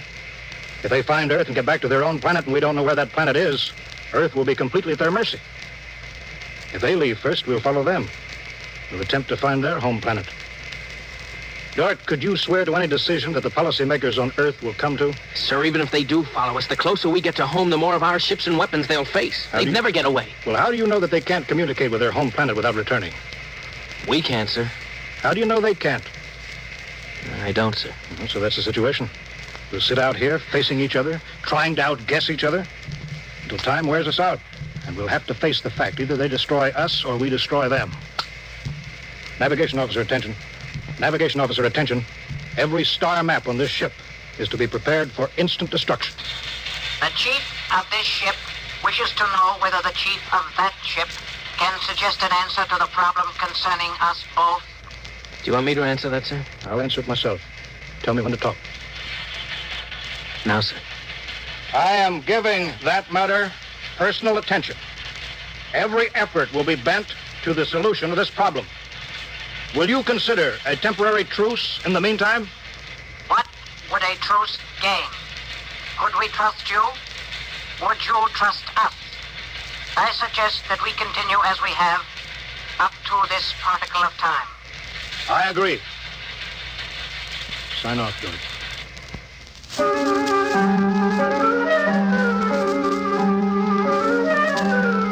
Weeks went by, and during the weeks, the exchange of information continued without let-up. What particle of time are the people on that ship at? The resting time. All rest except myself and others on alert duty. Same on this ship. You people of that ship are very similar in many ways. Do you have a family? I have a mate. I have a mate and 3 offspring. It is too bad for them, as well as us, to have to kill each other. This ship can't see any way out of it. Can that ship? If we could believe each ship, yes. Our chief would like it. But we can't believe you, and you are afraid that we do not tell truth, although we do. This ship would trail you home if this ship were able to. That ship would do the same. But this ship feels sorry about it. I believe you're a friend. I share your belief and like you. But there is a possibility that you were put to make a trap for me. I will stop now and think it over.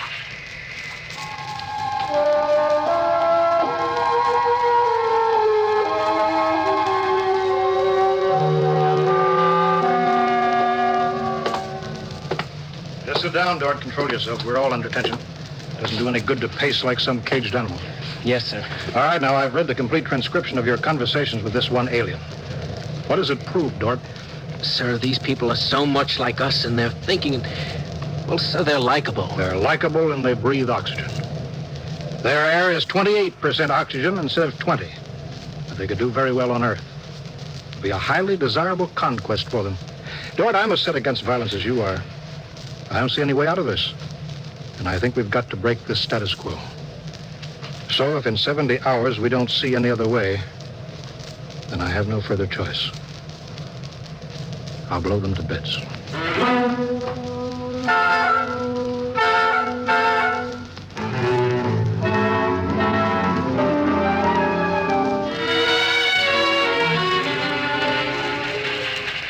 Will that ship receive communications?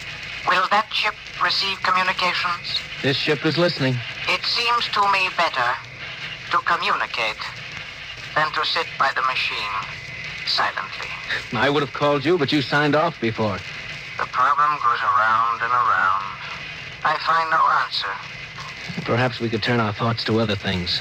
The psychologist of this ship tells us that you people on that ship have a threshold of tolerance to tension. He tells us that you will be forced to take one action or another in a period of less than 100 time particles. I have no communication on this matter. Well, this ship is not trying to extract unwilling information from that ship. A truth is mentioned in passing. A report of this conversation will be carried to the chief of this ship. It will be so. We are prepared. If only the people of this ship could meet in direct contact with the people of that ship, it might be better. We could not communicate then. The communications machine is too large to carry from place to place. In direct contact, the peoples of the two ships would be further apart than now. That's true. I am sad. Much that is pleasant has passed between us. I am sad, too. We are not yet ready for each other. We are not yet ready for each other. It's hard, isn't it, Dort? Well, Captain, I'm sorry. I didn't know you were here, sir. I've been here for quite a while. Eavesdropping, I'm afraid. It's all right, sir. Nothing can be personal in a situation like this. Yeah, that's right. How long is 100 time particles, Dort? Pardon, sir? That reference he made to us not being able to stand tension is interesting. Their psychologists seem to make more out of us than we do out of them, don't they? Yes, sir. They hit the nail right on the head. Yes, they do. I think, Dort, we'll just have to push our timetable up a bit. No further communication with the aliens under any circumstances. That's clear, isn't it? Yes, sir. Sir, if they know so much about our psychology, isn't it possible that remark was intended to make us act more quickly? Probable, Dort. Probable. Well, why would they do that, sir? Why? You tell me why, Dort. All of a sudden, I have an idea, sir. That's crazy. It doesn't matter how crazy. I'll listen to it. Sir, I think these people are playing some kind of a joke on us. Joke? A joke, Dort? Yes, sir. Over and over again, I've noticed what I think is a sense of humor. A highly developed sense of humor.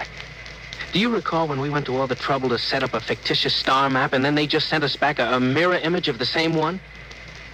I think somehow they're playing a joke on us. Well, maybe you're right. In which case, you've seen practical jokers, Dort. Their jokes aren't always funny. Sometimes they hurt people.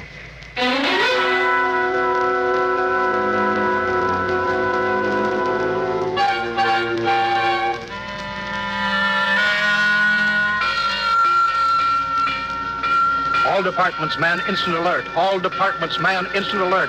Report instantly. Report instantly. Weapons Department alerted. Target, the enemy ship. On target, sir. Stand by.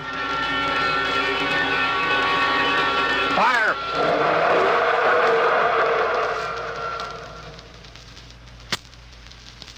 They're gone, sir. Not a trace of them left. Not a tiny trace. Now we can go home.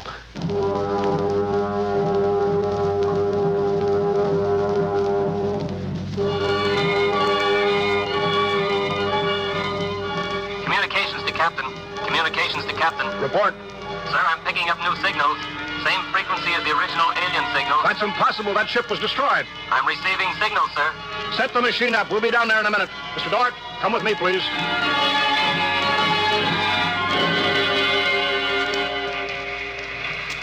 It's good to be on the way home. Yes, it is good. Do you suppose we'll ever figure out what happened to the other ship? Never. A blinding flash and they were gone. I suppose they couldn't figure a way out of the situation. An unstable people. They had no sense of humor to cope with the situation. They exploded themselves out of existence. It seems reasonable. They must have had powerful weapons to destroy themselves so completely. Yes, what a shame. In a way, I grew to like them. This isn't meant for us, sir. I don't know what's happening, but I think we're overhearing a private conversation. I understand, Dort. Be quiet, will you? Many things might have come out of a relationship with that people. They were describing a disease they call cancer. I think it is similar to the Fulgren syndrome. We might have helped them. They might have helped us, too. Well, too bad. We'll never find them again, I think. The odds of such a chance meeting in the vast space of the whole universe. There are no figures for such odds, are there? Turn it up, Dort. Turn it up louder. That's all there is, sir. The signal stopped there. Sir, I don't know how, but somehow when we fired at them, we didn't destroy them, but we did set up a condition whereby they've become invisible to us, and we've become invisible to them. Captain to Engineering Department. Halt, forward motion. Captain, why are we stopping? Listen, Dort, you say they're invisible. All right, they are. But they're not destroyed because we just heard them. They're out there somewhere. Invisible. Well, you heard them, sir. They're heading for home. We're invisible to them, too, sir. How do you know, Dort? How do you know this whole thing isn't a setup? Well, suppose that's true, Captain. You heard their conversation. They weren't talking like any monstrous people. They seemed decent and warm, just as decent and warm as we are. How do you know this conversation wasn't planted, deliberately set up for us to hear? How do you know that, Dort? Yes, sir, you're right. They may be out there and they may not. They may be telling the truth or they may be trying to trick us. They may be friends or they may be the most deadly enemies. You said they had a sense of humor, Dort. What a joke to play. To deliberately set up a situation where we wouldn't know fact from fantasy, truth from lie. Wouldn't that be a joke, Dort? Yeah, but we don't know that they did that, sir. And we don't know that they didn't. We don't know anything. Sir, does that mean we never go home again? I don't know. I have to think about it. I have to think about it.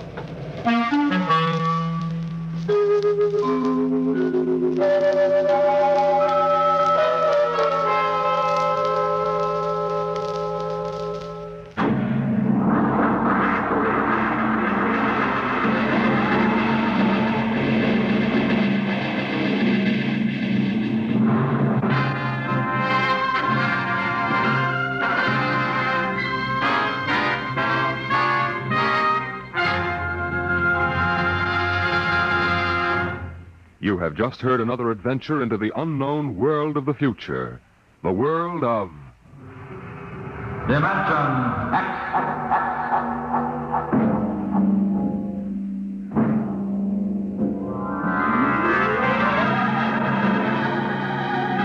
Dimension X is presented each week by the National Broadcasting Company in cooperation with Street and Smith, publishers of the magazine Astounding Science Fiction.